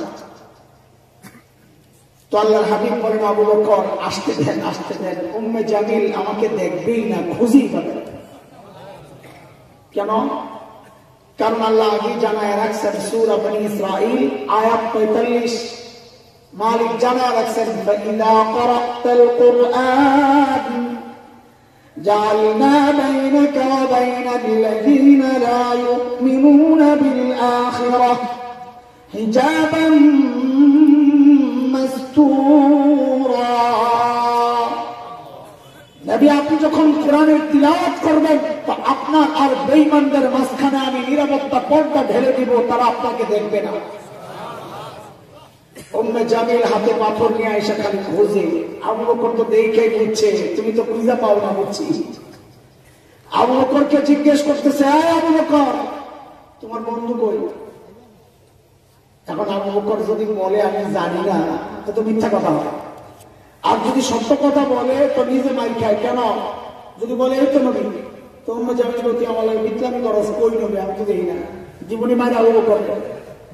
সত্য বললেও সমস্যা, মিথ্যা বললে তো আরো সমস্যা। যেই না জিজ্ঞেস করছে আবু বকর তোমার বন্ধু কই, তো আবু বকর আস্তে করে জবাব দিয়েছেন খুঁজে দেখো। কি বুঝেন নেই? খুঁজে দেখো। কি বলবে? খুঁজে দেখো তো খুঁজতেছি তো পায় না। বিচক্ষণতার পরিচয় দিয়েছে। হিজরতের সময় রাস্তায় নবী আর আবু বকর কাফেররা ঘুরতেছে ধরার জন্য। বহু দূরে এক কাফেলা ধরে গেছে নবী আর আবু বকরকে, কিন্তু চিনে না। নবী আর আবু বকরকে চিনে না, পুরস্কার পাওয়ার আশায় ধরছে।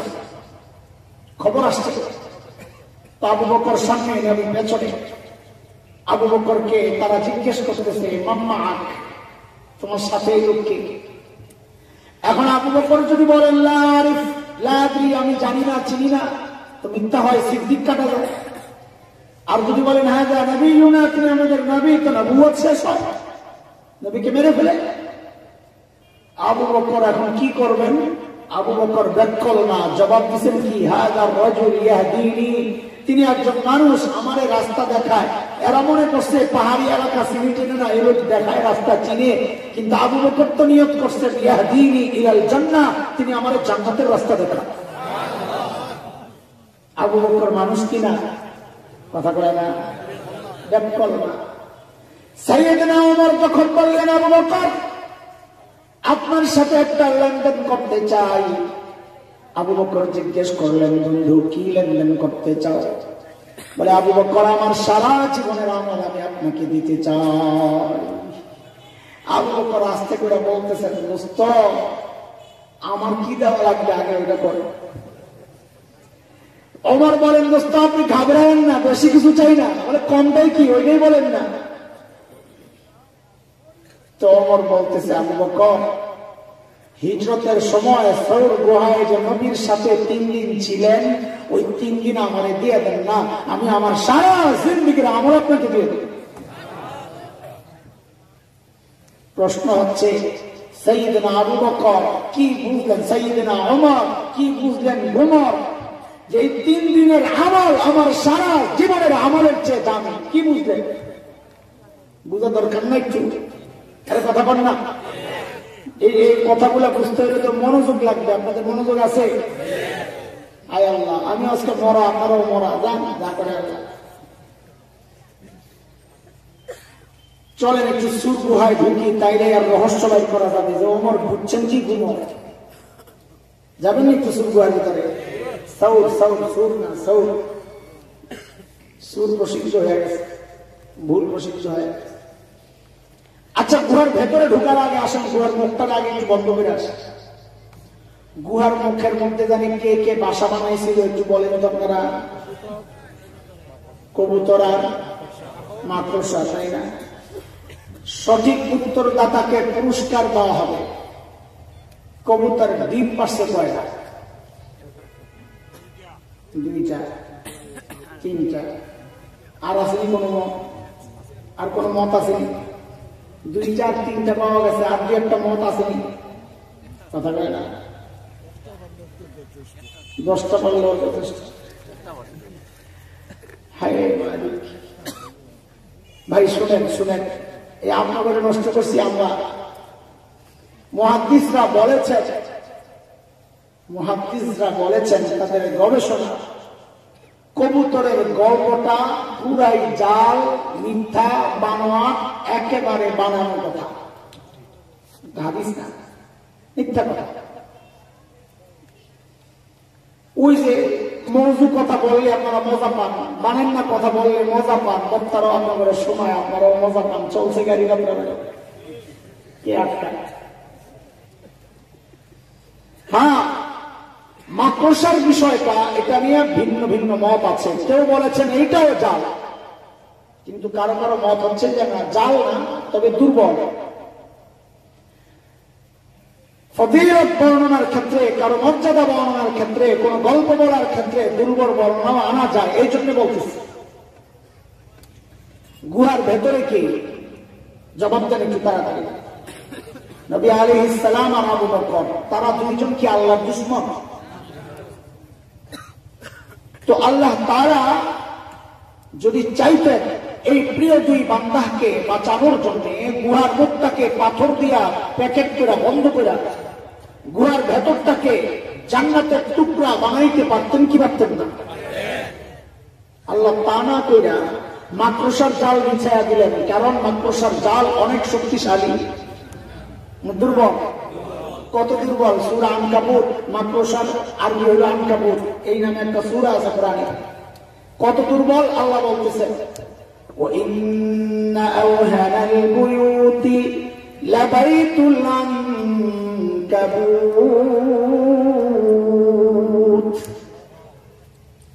أَهْوَنَ الْبُيُوتِ। সবচেয়ে দুর্বল ঘরের নাম হচ্ছে মাকড়সার জাল। তো আল্লাহ তাআলা তার নবী আর নবীর বন্ধুকে এই দুর্বল বিষয় দিয়া দুর্বল নিরাপত্তা আল্লাহ দিলেন। কারণ কি? কারণ চাইলেই তো শক্তিশালী ভাবে নিরাপত্তা দিতে পারতেন। আল্লাহ আমাকে আপনাকে জানায়া দিচ্ছেন, এরে আমার বান্দারা, দেখ, তাকায়া দেখ, আমি যদি আমার দ্বীনকে বাঁচাতে চাই তো আমার পারমাণবিক অস্ত্র লাগে না, যুদ্ধ বিমান লাগে না, ট্যাঙ্ক কামান লাগে না, সাবমেরিন লাগে না। আমি আমার দ্বীনকে বাঁচাতে চাইলে ওই সামান্য মাকড়সার জাল দিয়েই বাঁচায়া দিতে পারি। শর্ত হচ্ছে আবু বকরের ঈমান লাগবে। শেখ ওমর মুখতার রহমতুল্লাহ আলাইহি, যুবকরা খেয়াল করে শোনো, বিপ্লব তো করবা নিয়ত করছো, সময়ের শ্রেষ্ঠ বিপ্লবীদেরকে না চিনলে, তাদের কর্মপদ্ধতি কর্মপন্থা জানা না থাকলে বিপ্লব কেমনে করবা? শেখ ওমর মুখতার রহমতুল্লাহ আলাইহি লিবিয়ার বিপ্লবীবীর দখলদাররা সিদ্ধান্ত নিল উনি যে এলাকায় লড়াই করতেছেন ওই এলাকায় বোম ফালাইয়া পুরো এলাকা তামা তামা করে দেবে। কাছের একজন এসে বলল, হযরত, এই এলাকায় থাকা যাবে না। বলে কেন? বলে বোম্বিং হবে, বিমান দিয়ে বিমান হামলা হবে, আমাদের তো বিমান বিধ্বংসী কোনো অস্ত্র নাই, তো আমরা মারা পড়বো, চলেন ভাগি এখান থেকে। শেখ ওমর মুখতার কি এক ঈমানযুক্ত জবাব দিয়েছে, প্রশ্ন করে, প্রশ্ন কইলেই জবাব দিয়ে দিয়েছে। তিনি জিজ্ঞেস করতেছেন, আচ্ছা বলো তো আমাকে, ওই যুদ্ধ বিমানগুলা কি অনেক শক্তিশালী? তো যিনি খবর নিয়ে আসছেন তিনি বলেন, হ্যাঁ অনেক শক্তিশালী। তো বলে, বলো তো কত শক্তিশালী? ওই বিমানগুলা আরশের উপরে দেওয়া যায় না আরশের নিচে দেওয়া যায়? কি একটা আজীব প্রশ্ন। তো যিনি খবর নিয়ে আসতেন তিনি হাসতেছেন যে, কি বলেন আপনি? কোথায় সাত আসমান, কোথায় আরশ, কোথায় সাত আসমান, কোথায় মহাশূন্য, এর কত নিচে দিয়ে এই বিমানগুলা যায়? দূরত্ব, এরা তো ভয় পায় লাভ কি? যদি আরশের উপর দিয়ে যেত তাই আমি ভয় পেতাম। কেন? কারণ আমাকে রক্ষা করবেন যে আরশের মালিক, তিনিও যদি বোমের আওতায় চলে আসে তো আমাকে বাঁচাবেন কি? যেহেতু তিনি নিরাপদ তা আমিও নিরাপদ, কারণ আমাকে তিনিই তো বাঁচাবেন, আমার এত টেনশন করার দরকার। তিনি মূলত সূরা তাওবার শেষ আয়াতের তর্জমা শোনায়া দিয়েছেন। নবীকে আল্লাহ তাআলা সান্ত্বনা শোনাইছেন, فَإِن تَوَلَّوْا فَقُلْ حَسْبِيَ اللَّهُ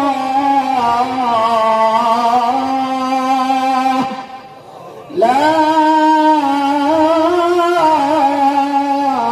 إِلَٰهَ إِلَّا هُوَ عَلَيْهِ تَوَكَّلْتُ وَهُوَ رَبُّ الْعَرْشِ الْعَظِيمِ।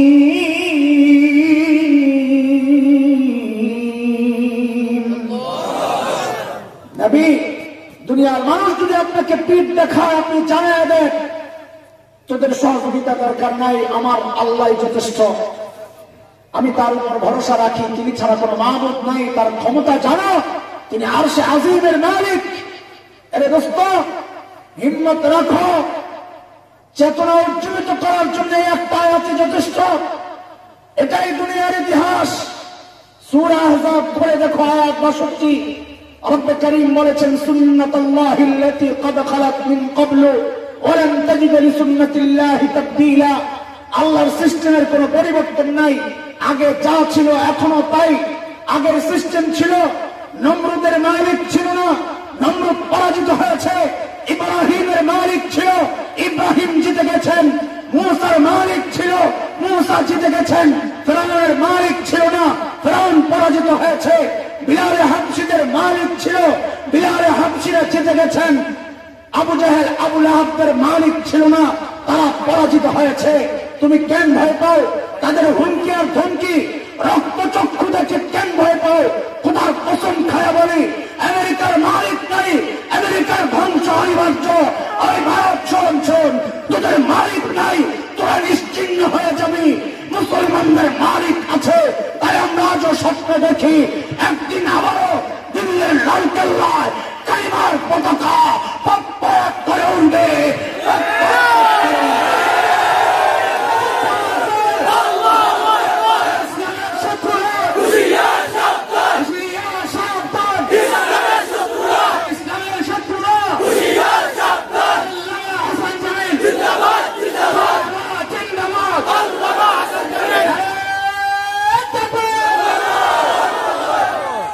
এরা আমাদেরকে ধর্মটায় মেরে ফেলবে, এরা আমাদেরকে মুড়িগঙ্গায় ভাষায় মেরে ফেলবে। আরে শোনো, আমরা বাংলাদেশে ভাড়াটিয়া হয়ে থাকি না। এদেশ আমার মায়ের দেশ, বাবার দেশ, দাদার দেশ। এই দেশের মাটিকে ভালোবাসি, ইঞ্চি ইঞ্চি জমিনকে সোনার চাইতে খাঁটি মনে করি। কেন? গ্যাস হয় এই জন্যে, তেল হয় এই জন্যে। আরে না, এই জমিন শাহজালালের সেজদার সাক্ষী, এই জমিন হযরত হাফিজের সেজদার সাক্ষী। আল্লামা করবুরীর পায়ের পদধূলি পড়েছে এই জমিনে। এই জমিন নিয়ে কোন কুচক্রী মহল যদি চক্রান্তে জড়ায়, এই জমিনকে টুকরা টুকরা করার কোন চক্রান্ত যদি হয়, আমার মানচিত্রকে ক্ষুব্ধ করার কোন দিবাস্বপ্ন যদি কোন কুলাঙ্গার দেখে, তাদের উদ্দেশ্যে একটা উচ্চারণ করতে চাই, কুলাঙ্গাররা শুনে রাখ, ৭১ দেশ মুক্তির জন্য একবার মুক্তিযুদ্ধ হয়েছে। দেশ রক্ষায়, ইমান রক্ষায় আরেকটি যুদ্ধের প্রয়োজন হলে আবার যুদ্ধ হবে।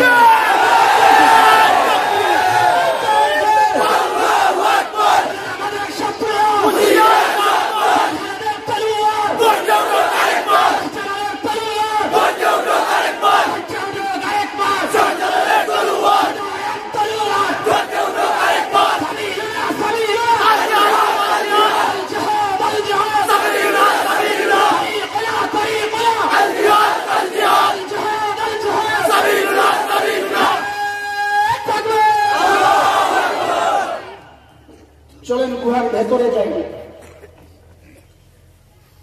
আল্লাহর হাবিব সাইয়েদনা আবু বকর সিদ্দিক রাদিয়াল্লাহু আনহুর কোলে মাথা দিয়া ঘুমাইতেছিলেন। ঘুম থেকে উঠে দেখেন যে আবু বকরের চেহারার মধ্যে চিন্তার ছাপ।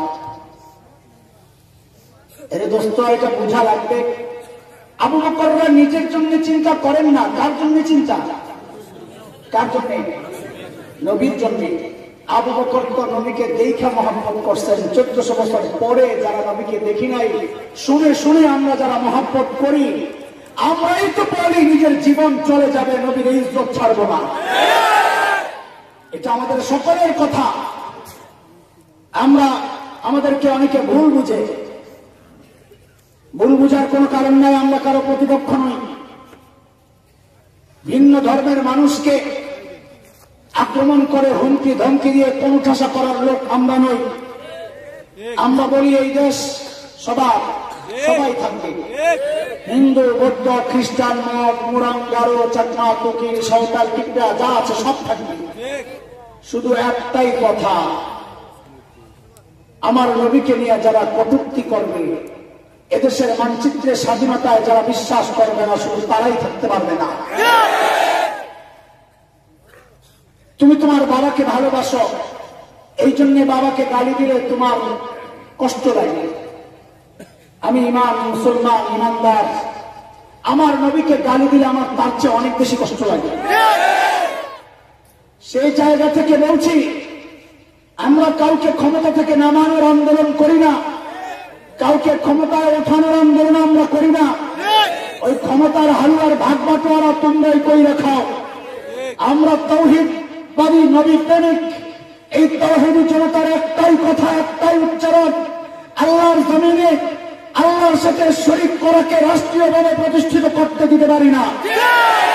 এই নবী প্রেমিক তাওহীদি জনতার একটাই উচ্চারণ, আমার নবীকে যে কুরআনদার গালি দিবে, আমার নবীর ইজ্জত নিয়ে যে কুরআনদার কথা বলবে, অন্য কোন বিচার আর শাস্তির আওতায় আমরা জানতে চাই না। একটাই শাস্তি চাই, একটাই শাস্তি চাই, ওই কুরআনদারকে মৃত্যুদণ্ড দিতে হবে।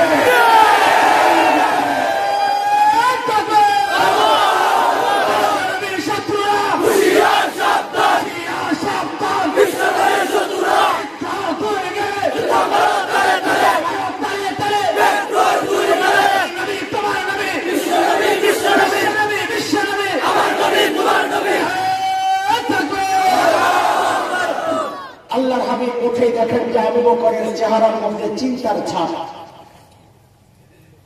নবী জিজ্ঞেস করতেছেন, আবু বকর আপনি এত চিন্তিত কেন, কি সমস্যা?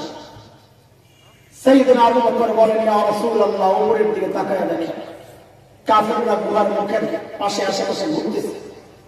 বলে, লাউ আন্না আহাদাহুম ইয়ানজুরু ইলা কাদামাই, তাদের যে কেউ একজন গুহার মুখের দিকে তাকানোর দরকার নাই, যদি নিজের পায়ের দিকেও তাকায় তাও তো আমাদেরকে দেখে ফেলবে। নবী আলাইহিস সালাম আবু বকরকে সান্ত্বনা দিচ্ছেন, আবু বকর আপনি কি মনে করেছেন গুহার ভেতরে খালি আমি আর আপনি, আর কেউ নাই? না আবু বকর না, আপনি ঘাবড়েন না, আমাদের সাথে আল্লাহ আছেন।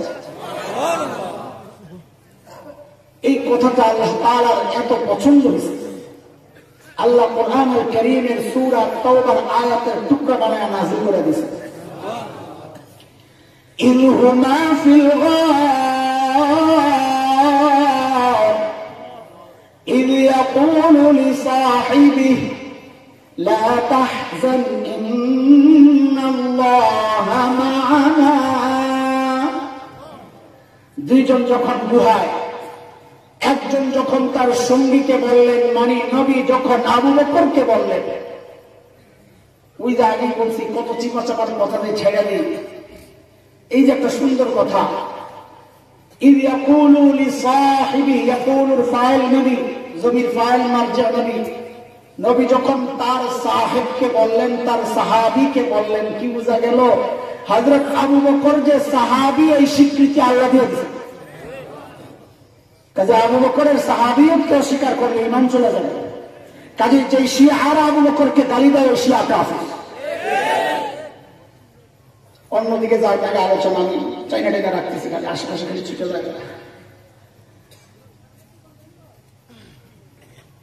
গোমর এই জায়গায় না, ওই যে বলতেছিলাম ওমর, কি বুঝলেন গোমর? এই পরের কথায় ওমর বুঝছেন গোমর কি, লা তাহজান ইন্নাল্লাহা মা'ানা।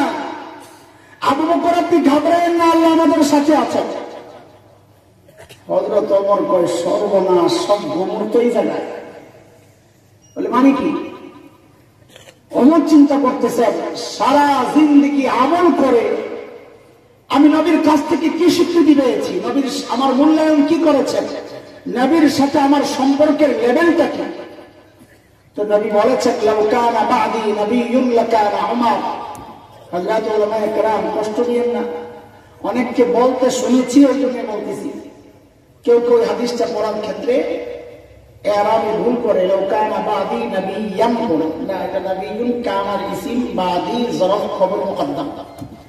লাউ কানা বা'দি নবিয়্যুন লাকানা উমর, আমার পরে যদি কেউ নবী হতো তো ওমর হতো।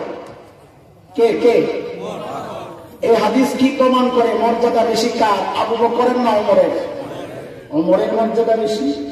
বহুদিন পর্যন্ত আমার মাথায় ওইটা ঘুরছে, কি রে এটা কি হাদিস? এই হাদিস তো বোঝা যায় মর্যাদা ওমরের বেশি। হাকিমুল উম্মত মুজাদ্দিদুল মিল্লাত হযরত মাওলানা আশরাফ আলী থানভী রাহমাতুল্লাহ আলাইহির মালফুজাতের মধ্যে জবাব আসছে, বড় আজীব জবাব। বলে না না, এই হাদিস ওমরের মর্যাদা বুঝায় না, বরং আবু বকরের মর্যাদাই বুঝায়। এটা ওমর বুঝছেন নিজে, কেন? কারণ নবী বলেছেন, ওমর আপনার সাথে আমার সম্পর্কের লেভেলটা কি? আমার পরে যদি কেউ নবী হতো তো ওমর হতো, মানে আমি আগে আপনি নবী আগে ওমর।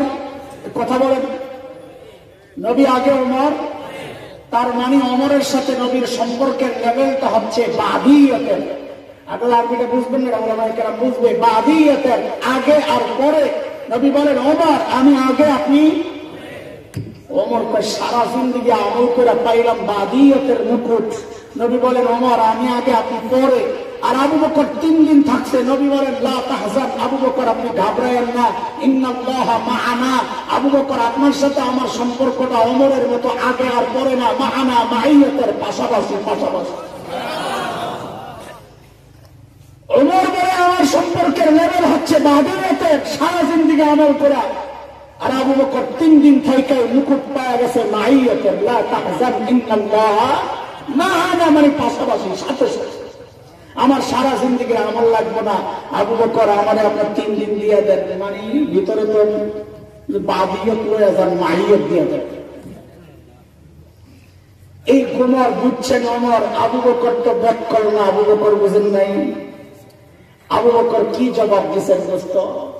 আহা, আজ থেকে 10-12 বছর আগে হাকিমুল ইসলাম কারি তৈয়ব রহমতুল্লাহ আলাইহির কিতাবে আবু বকরের এই জবাবটা যখন সর্বপ্রথম পড়েছি, ওয়াল্লাহি ওয়াল্লাহি আল্লাহকে হাজির নাজির রেখে বলছি, আমি সাথে সাথে কেন বলছি, আহ কি মানুষ আবু বকর! কি জবাব দিলেন আবু বকর? আবু বকর জবাব দিচ্ছেন, ওমর কি বলো ভাই, এই 3 দিন তোমারে দিয়ে দিলে আমার জীবনে আর থাকে কি, জীবনে করছি কি, আমার চালানো তো 3 দিন। আবু বকর বলে জীবনে কিচ্ছু করে না, আর আমি আপনি ভাবতেছি জীবনে কত কিছু করছি। আবু বকর কি না করছে, নবীর জন্য জীবনটা শেষ করে দিয়েছেন, টাকা পয়সা যা ছিল সব শেষ করে ফেলছেন। হিজরতের রাতে নবী যখন আবু বকরের ঘরে দেয়া খালি টুক্কা মারছে দরজায়, সাথে সাথে দরজা খুলে গেছে। আবু বকর আপনি ঘুমান নাই? বলে ইয়া রাসূলুল্লাহ 6 মাস আগে আপনি বলেছিলেন আবু বকর বাড়িঘর ছাড়তে হইতে পারে, আপনি সাথে থাকবেন। ইয়া রাসূলুল্লাহ এরপর থেকে আজ পর্যন্ত কোনদিন এই পিঠকে বিছানার সাথে লাগাই নাই। তো ঘুমান নাই? ঘুমাইছি, এই দরজারে বালিশ বানায় দাঁড়ায় দাঁড়ায় ঘুমাইছি। সেই আবু বকর বলতেছেন জীবনে আমি করছি কি, নাই তো বুঝি, এটাই তো আমার বুঝি, দিয়ে দিলে থাকে কি। বন্ধুরা, আবু বকরের মর্যাদা শোনাইতেছে, আর একটা মর্যাদা শোনাইয়া আমি আমার জায়গায় চলে যাব। তবুকের যুদ্ধ, নবী আলাইহিস সালাম চাঁদা চেয়েছেন, চাঁদা চেয়েছেন, এই কার কি সামর্থ্য আছে দেন। আজকে আবু বকর ওমর বড় খুশি, আজকে আবু বকরকে হারায়া দিব। কেন? আবু বকর কি চাঁদা দিবে? নাই তো কিচ্ছু। ওমর ঘরে গেছেন, যা ঘরে যা ছিল সামান সব নামাইছেন, নামাইয়া 2 ভাগ করছেন। 1 ভাগ ঘরে রেখে আসছেন, আর 1 ভাগ গাড়ি করে নবীর দরবারে নিয়ে আসছেন। ইয়া রাসূলুল্লাহ আমার চাঁদা। নবী জিজ্ঞেস করতেছেন আবু বকর, ওমর ওমর কি নিয়ে আসছেন? ওমর বলেন, কথা বলেন, ওমর কি নিয়ে আসছেন? আবার বলেন কথাটা, ওমর। কারণ এই কথাটা বোঝার জন্য এই কথাটা মনে রাখা লাগবে। ওমর, আমি আবার জিজ্ঞেস করবো, জবাব দিতে হবে। নবী ওমরকে কে জিজ্ঞেস করলেন? ওমর। হযরত ওমর বলেন, ইয়া রাসূলুল্লাহ ঘরে যা ছিল অর্ধেক আনছি, অর্ধেক রেখে আসছি। এইবার ওমর অপেক্ষা করতেছে আবু বকর কি আনে, নবীও অপেক্ষা করতেছে, আহারে আমার বন্ধু কি আনবে, নাই তো কিচ্ছু। আবু বকর আসতেছে, ওমরও তাকায় গেছে, নবী আলাইহিস সালামও তাকায় গেছে। আবু বকরের হাতে ছোট্ট একটা পোটলা, ছোট্ট পোটলা একটা হাতে নিয়ে আস্তে আস্তে আসতেছে। বর্ণনার 8 পিস মিলাইলে বোঝা যায় ওই পোটলার ভেতরে গায়ের জামা কাপড় গুলো। প্রশ্ন আসবে, তো গায়ে দিয়েছে কি ন্যাংটা হয়ে আসছে? না, আমরা আপনাদের সাথে খেয়ানত করব না। রিবায়াতের এতটুকু অংশ দুর্বল, এই এখন যেটা বলবো, আবু বকর কি গায়ে দিয়ে আসছেন এই অংশটুকু দুর্বল, কিন্তু যেহেতু মর্যাদা বর্ণনার ক্ষেত্রে দুর্বল হাদিসের অংশ ব্যবহার করা যায় সেই জন্য বলতেছি, না তাও বলতাম না। সাইয়েদনা আবু বকরের গায়ে চট ঘরে একটা চট ছিল, ওটারে গায়ে দিছে। ওইটা এখন কেমনি আটকাবে? তো খেজুর গাছের কাঁটা দিয়া বোতাম বানাইছেন আবু বকর। আল্লাহর হাবিবের দরবারে আসছে, ইয়া রাসূলুল্লাহ, আমার চাচা। নবী জিজ্ঞেস করতেছেন, আবু বকর ঘরে কি রেখে আসছেন? কি জিজ্ঞেস করছেন? ঘরে কি রেখে আসছেন? ওমরকে কি জিজ্ঞেস করছিলেন জানি? ওমর কি নিয়ে আসছেন? ওমর বলছেন অর্ধেক আনছি, অর্ধেক রেখে আসছি। আবু বকরের বেলায় নবী প্রশ্ন ঘুরাইয়া দিচ্ছেন, আবু বকর ঘরে কি রেখে আসছেন? হযরত ওমর প্রশ্ন শুই নাই, মনে মনে বলতেছে আজকেও হাইরা গেলাম, আজকেও হাইরা গেলাম। কেন? আমি তো অর্ধেক আনছি, আবু বকর ঘরে কিছু রেখে আসছে বলে মনে হয় না, সব লয়ে গেছে। আবু বকর কি জবাব দিলেন? আরে আবু বকরের জবাব তো পরে শোনো, আগে আবু বকরের ছোট্ট মেয়ে আসমার জবাব তো শোনো। কি পরিবার আল্লাহ বানাইছে। নবী আর আবু বকর যখন হিজরত করে মক্কা ছেড়ে চলে আসছে, আবু বকরের বাবা হযরত আবু কুহাফা রাদিয়াল্লাহু আনহু তখনও মুসলমান হন নাই। মক্কা বিজয়ের দিন তিনি মুসলমান হয়েছেন। তো আবু বকরের সাথে লড়াই, খোঁজখবর লয় না, বাড়িতে আসে না। কিন্তু যেই শুনছে আবু বকর চলে গেছে, এখন তো নাতিপুতির জন্য মায়া লাগতেছে। আবু বকর তো ঘরে যাওয়ার সময় সোনা গয়না যা ছিল সব গাঠি করে নিয়ে চলে গেছে। তো আবু কুহাফা নাতিপুতির জন্য মায়া লাগে। তো আসছেন আয়েশা হযরত আসমাকে ডাক দিয়া জিজ্ঞেস করতেছেন, দাদু ভাই বাবা তো চলে গেছে, কিছু তো মনে হয় রেখে যায় নাই, মাকে জিজ্ঞেস করো কি লাগবে। তো হযরত আসমা জবাব দিচ্ছেন, দাদু ভাই আপনি টেনশন করেন না, বাবা যাওয়ার সময় ঘরে যথেষ্ট পরিমাণ রেখে গেছে, আপনি চিন্তা করেন না। হযরত আবু কুহাফা চলে গেছে। কিছু দূর গিয়ে আবু কুহাফার মাথায় আসছে, আরে আমার ছেলে আবু বকর যেই লেভেলের পাগল তার দোস্তের জন্য আমি তো চিনি, ঘরে যথেষ্ট পরিমাণ রেখে যাবে, কথাটা আমার কাছে বিশ্বাস হচ্ছে না, এই কথার ভেতরে কোনো প্রেস আছে। আবু কুহাফা আবার আসছে।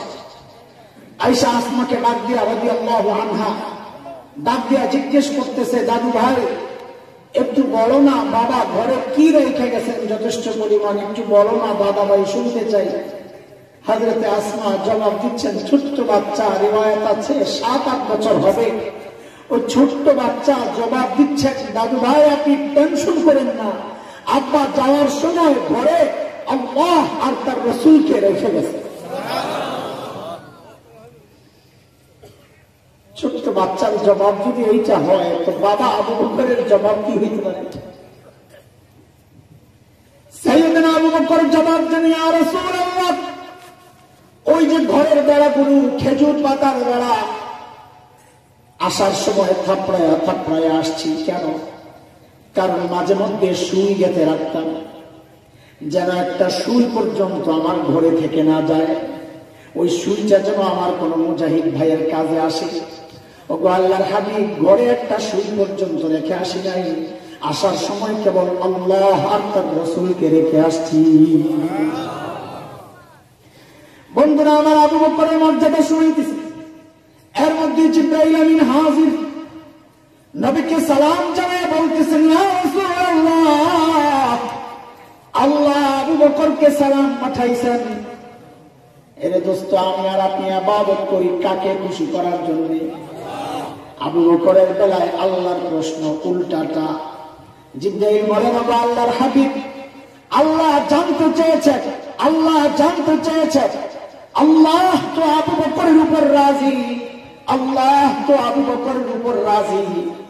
আল্লাহ জানতে চেয়েছেন আবু বকর আল্লাহর উপর রাজি কিনা।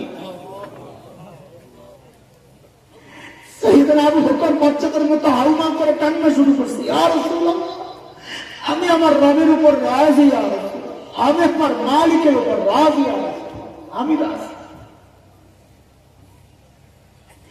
এত বড় মানুষ আবু বকর, গভীর রাতে বুড়ির বাড়ির কাজ করে যায় ওমরের হাতে ধরা পড়ছে। ওমর ধরছে, আবু বকর আপনি কেন আসছেন? আবু বকর কি জবাব দিলেন? জবাবটা শোনানোর জন্য, জবাবের ওজন বুঝানোর জন্য এতক্ষণ আবু বকরের ওজন বুঝাইলাম। কি জবাব দিলেন আবু বকর? আবু বকর জবাব দিচ্ছেন, ওমর হ্যাঁ ভাই, তোমাদেরকে ওই কাজগুলো দিলে পারি, কিন্তু ভাই রে, আমি কি আমার আখিরাত কামাই করব না? এত বড় মানুষ আবু বকর, তারও আখিরাত কামাইয়ের এত ফিকির। হযরত ওমর কত বড় মানুষ! নবী তো বলেছেন, লাউ কানা বা'দি নবিয়্যুন লাকানা ওমর, আমার পরে নবী হলে ওমর হতো। এত বড় মানুষ। নবী বলেছেন, ওমরু ফিল জান্নাহ, ওমর জান্নাতি। আমি আপনি হকের উপর চললে বলা হবে লোকটা হকপন্থী। ওমর সম্পর্কে নবী বলেছেন উল্টাটা, দারাল হাক্কু হাইসু দারা, ওমর যেদিকে যায় হক তার পেছনে পেছনে যায়। ওমর হকপন্থী না, বরং হক ওমরপন্থী। ওমর এত বড় মানুষ। আল্লাহর হাবিব জান্নাত ঘুরে আসার সময় ওমরের বাড়িটা দেখে আসছেন। দুনিয়া এসে নবী উচ্ছ্বাস প্রকাশ করতেছেন, আমার উম্মত, ওমরের বাড়িটা কি যে সুন্দর, সুবহানাল্লাহ, কি যে সুন্দর। আমার মন চাইছিল একটু ভিতরে ঢুকি, না জানি ভেতরটা কত সুন্দর। কিন্তু ওমরের গায়রত, ওমরের আত্মমর্যাদা বোধ, প্রেস্টিজ সম্পর্কে আমি জানি। অনুমতি ছাড়া ঢুকলে ওমর যদি মাইন্ড করে, কোরআনের নির্দেশ এটা, কারো ঘরে ঢুকতে হলে অনুমতি আগে। সূরা নূরের মধ্যে আসছে, আল্লাহ বলেন, ইয়া আইয়ুহাল্লাযীনা আমানু লা তাদখুলু বুয়ুতান গায়রা বুয়ুতিকুম হাত্তা তাস্তানিসু ওয়া তুসাল্লিমু আলা আহলিহা। আমি ঢুকি নাই, ওমর যদি মাইন্ড করে। সাইয়েদনা ওমর এই জবাব শুনে, এই কথা শুনে হাউমাউ করে কান্না শুরু করছেন। আবিকা কুনতু ইয়া রাসূলুল্লাহ, আপনার সাথে আমার আত্মমর্যাদা বোধ, ওগো আল্লাহর হাবিব, কেন একটু ঢুকলেন না? কেন একটু ঢুকলেন না? কেন? এত বড় মানুষ আমার, অথচ আখিরাতের ফিকির কি অবস্থা! আবু লুলু মাজুসির ছেলে ফজরের নামাজের সময় বিষাক্ত খঞ্জর দিয়া যখন পেট ফেলে ফেলে সাইয়েদনা ওমরের নারী বুড়ি বের হয়ে যায়, বেহুশ হয়ে গেছে। কাপড় দিয়া পেঁচারা মসজিদে নববীর ফ্লোরে শোয়া দেওয়া হয়েছে হযরত ওমরকে। বেহুশ, একজনের কোলে মাথা, একটু হুশ ফিরছে। তো নামাজের খবর নিছেন, ওই অবস্থায় একজনের কাপড় টাকনুর নিচে ছিল, ধমক দিচ্ছেন, এই কাপড় উপরে ওঠা। এরপর কি করলেন? অর্ধ জাহানের শাসনকর্তা, জান্নাতের সুসংবাদ পাওয়া ওমর কোল থেকে মাথাটা নিয়ে মসজিদে নববীর ফ্লোরে রাখছেন। মুখটা, ফ্লোরটা পাকা ছিল, তাই না? টাইলস করা, মোজাইক করা, কি মাটি। অর্ধ জাহান যিনি শাসন করেছেন, নবী আলাইহিস সালাম যার জান্নাতের সুসংবাদ দিয়েছেন, ওই ওমর নিজের মাথাটা নিয়ে মাটির উপর রাইখা গালগুলোকে মাটির সাথে ঘষেন আর কান্দেন, চিৎকার কান্দেন আর বলতেছেন, ওয়াইলুল লাকা ইয়া ওমর, ওয়াইলুল লাকা ইয়া ওমর, ইল্লাম ইয়াগফির লাকা রাব্বুক। ওমর, তোমার রব যদি তোমাকে ক্ষমা না করে, ওমর তুমি ভয়ঙ্কর বিপদে পড়ে যাবে। ওমরের আখ সাইয়েদনা আবু বকর এত বড় মানুষ, অথচ নির্জনে দূরে চলে যেতে যারা মুখের মধ্যে থাপড়াইতেন আর বলতেন, ইবনা আবি কুহাফা, ইবনা আবি কুহাফা, ও আবু কুহাফার বেটা, তুই মানুষ কেন হইলি? তুই মানুষ কেন হইলি? এখন আল্লাহর সামনে কি জবাব দিবি? কেমনে দাঁড়াবি? গাছের সামনে দাঁড়িয়ে দাঁড়িয়ে চিৎকার করে করে কাঁদতেন সাইয়েদনা আবু বকর আর বলতেন, ইয়া লাইতানি কুনতু মারাকা,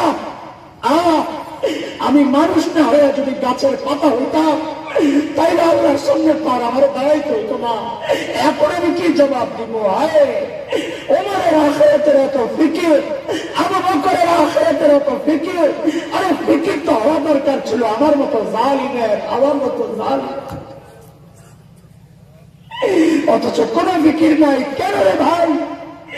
কে আমাকে গ্যারান্টি দিছে যে আমার মৃত্যু চত্ব না?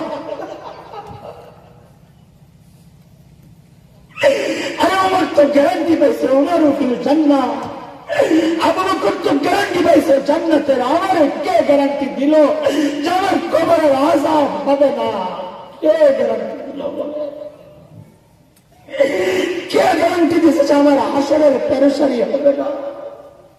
ওমর তো গ্যারান্টি পাইছে, আবু বকর তো গ্যারান্টি পাইছে। আমার কে গ্যারান্টি দিল যে আমি জাহান্নামে যাব না, জান্নাত পাওয়া যাব? কে গ্যারান্টি দিল? যদি না পাওয়া থাকি, কে আমার জীবনের হালত এমন চারদিকে তাকাইলে মনে হয় না মানুষটা আখিরাতের ফিকির করতেছে, তার মরার কোনো ইচ্ছা আছে, তার মরার কোনো টেনশন আছে? কেন রে ভাই, কেন? আর এমন তো হতে পারে এখানে এই মজলিসে এমন মানুষও আছে যার কাফনের কাপড়টা দোকানে চলে আসছে। এমনও তো হইতে পারে কাউকে খবর পাইতে পারো এই যে মাওলানা হাসান জামিল বয়ান করে গেছে, ওই হাসান জামিল তো আর দুনিয়ায় নাই, দুনিয়ায় নাই। এমনও তো কেন এমন হয়ে গেলাম বলে? এরে যুবক ভাই, কেন এমন হয়ে গেল? সারাক্ষণ তোমার চোখ মালিকের নাফরমানি করে, সারাক্ষণ তোমার কান মালিকের নাফরমানি করে, সারাক্ষণ তোমার জবান মালিকের নাফরমানি করে, অথচ মালিক ডেকে ডেকে তোমাকে বলতেছেন ইয়া আইয়ুহাল ইনসান মা গররাকা বিরাব্বিকাল কারীম, মা গররাকা বিরাব্বিকাল কারীম। তুই কারিম রবের ব্যাপারে তোরে কে ধোকায় ফেললো? বলে মালিক কারিম তো সত্তার নাম, যিনি না চাইতেই দেন। আপনি কি দিচ্ছেন না চাইতে? বলে জালিম, নিজের চেহারার দিকে তো একটু তাকা। আল্লাযী খালাকাকা ফাসাওয়াকা ফাআদালাক ফি আইয়ি সূরাতিন মা শাআ রাক্কাবাক। দেখ তাকায়া কি সুন্দর চোখ লাগায়া দিছি, দেখ জালিম কি সুন্দর করে তোরে বানাইছি, তোর মতো সুন্দর কাউকে বানাই নাই। তুই আমার নাফরমানি করতেছিস। এবার যুবক ভাই, গাছের দিকে তাকায় দেখো, তোমার কাছে মনে হয় গাছটা এমনি দাঁড়ায় আছে, না, আরে গাছটা দাঁড়ায় দাঁড়ায় মালিকের তাসবিহ পড়তেছে। কুকুর দেখা তাড়া দাও, তুমি জানো না ওই কুকুরটা রুকুর হালতে মালিকের তাসবিহ পড়তেছে। সাপ বিচ্ছুগুলোকে পায়ে ধরে মেরে ফেলো, তোমার খবর নাই সিজদার হালতে গুলো মালিকের তাসবিহ পড়তেছে। পড়ি না শুধু আমি আর তুমি, আমি আর তুমি। হায়, চুল পাইকা সাদা হয়ে গেছে, গুনাহ ছাড়তে পারি না। দাড়ি পাইকা সাদা হয়ে গেছে, গুনাহ ছাড়তে পারি না। অথচ মালিক ডেকে ডেকে বলতেছেন আলাম ইয়ানি লিল্লাযীনা আমানু আন তাখশা কুলুবুহুম লিযিকরিল্লাহ। আল্লাহর ভয়ে দিলটা কেঁপে ওঠার সময় কি এখনো হয় নাই? আর গুনাহ ছাড়ো, গুনাহ ছাড়ো, গুনাহ ছাড়ো, গুনাহ ছাড়ো, গুনাহ ছাড়ো। মালিককে ধরো, মালিককে ধরো। কি নিয়ে দাঁড়াবা? পুঁজি কি বলো? আমার তো বুঝি নাই ভাই, আমার তো বুঝি নাই। তোমার কি বুঝি আমি তো জানি না। আমার তো বুঝি নাই, আমার তো বুঝি নাই। ওই জন্য মালিক মায়া করে করে ডাকা ডেকে ডেকে বলতেছে, মেরে আমার বান্দারা আখিরাতের প্রস্তুতি নাও, আখিরাতের প্রস্তুতি নাও। সেদিন যেন আফসোস করতে না হয়, ইয়া লাইতানি কদ্দামতু লিহায়াতি। আর এই জীবনের জন্য কোন আমল যদি পাঠাইতাম আগে আগে, সেই আফসোস যেন না করতে হয়, যা পাঠানোর এখনই পাঠায়া নাও।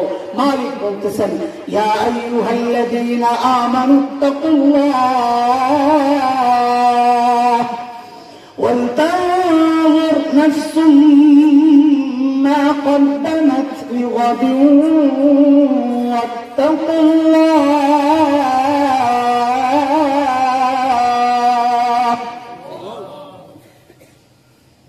আখিরাতের প্রস্তুতি নেওয়া দরকার।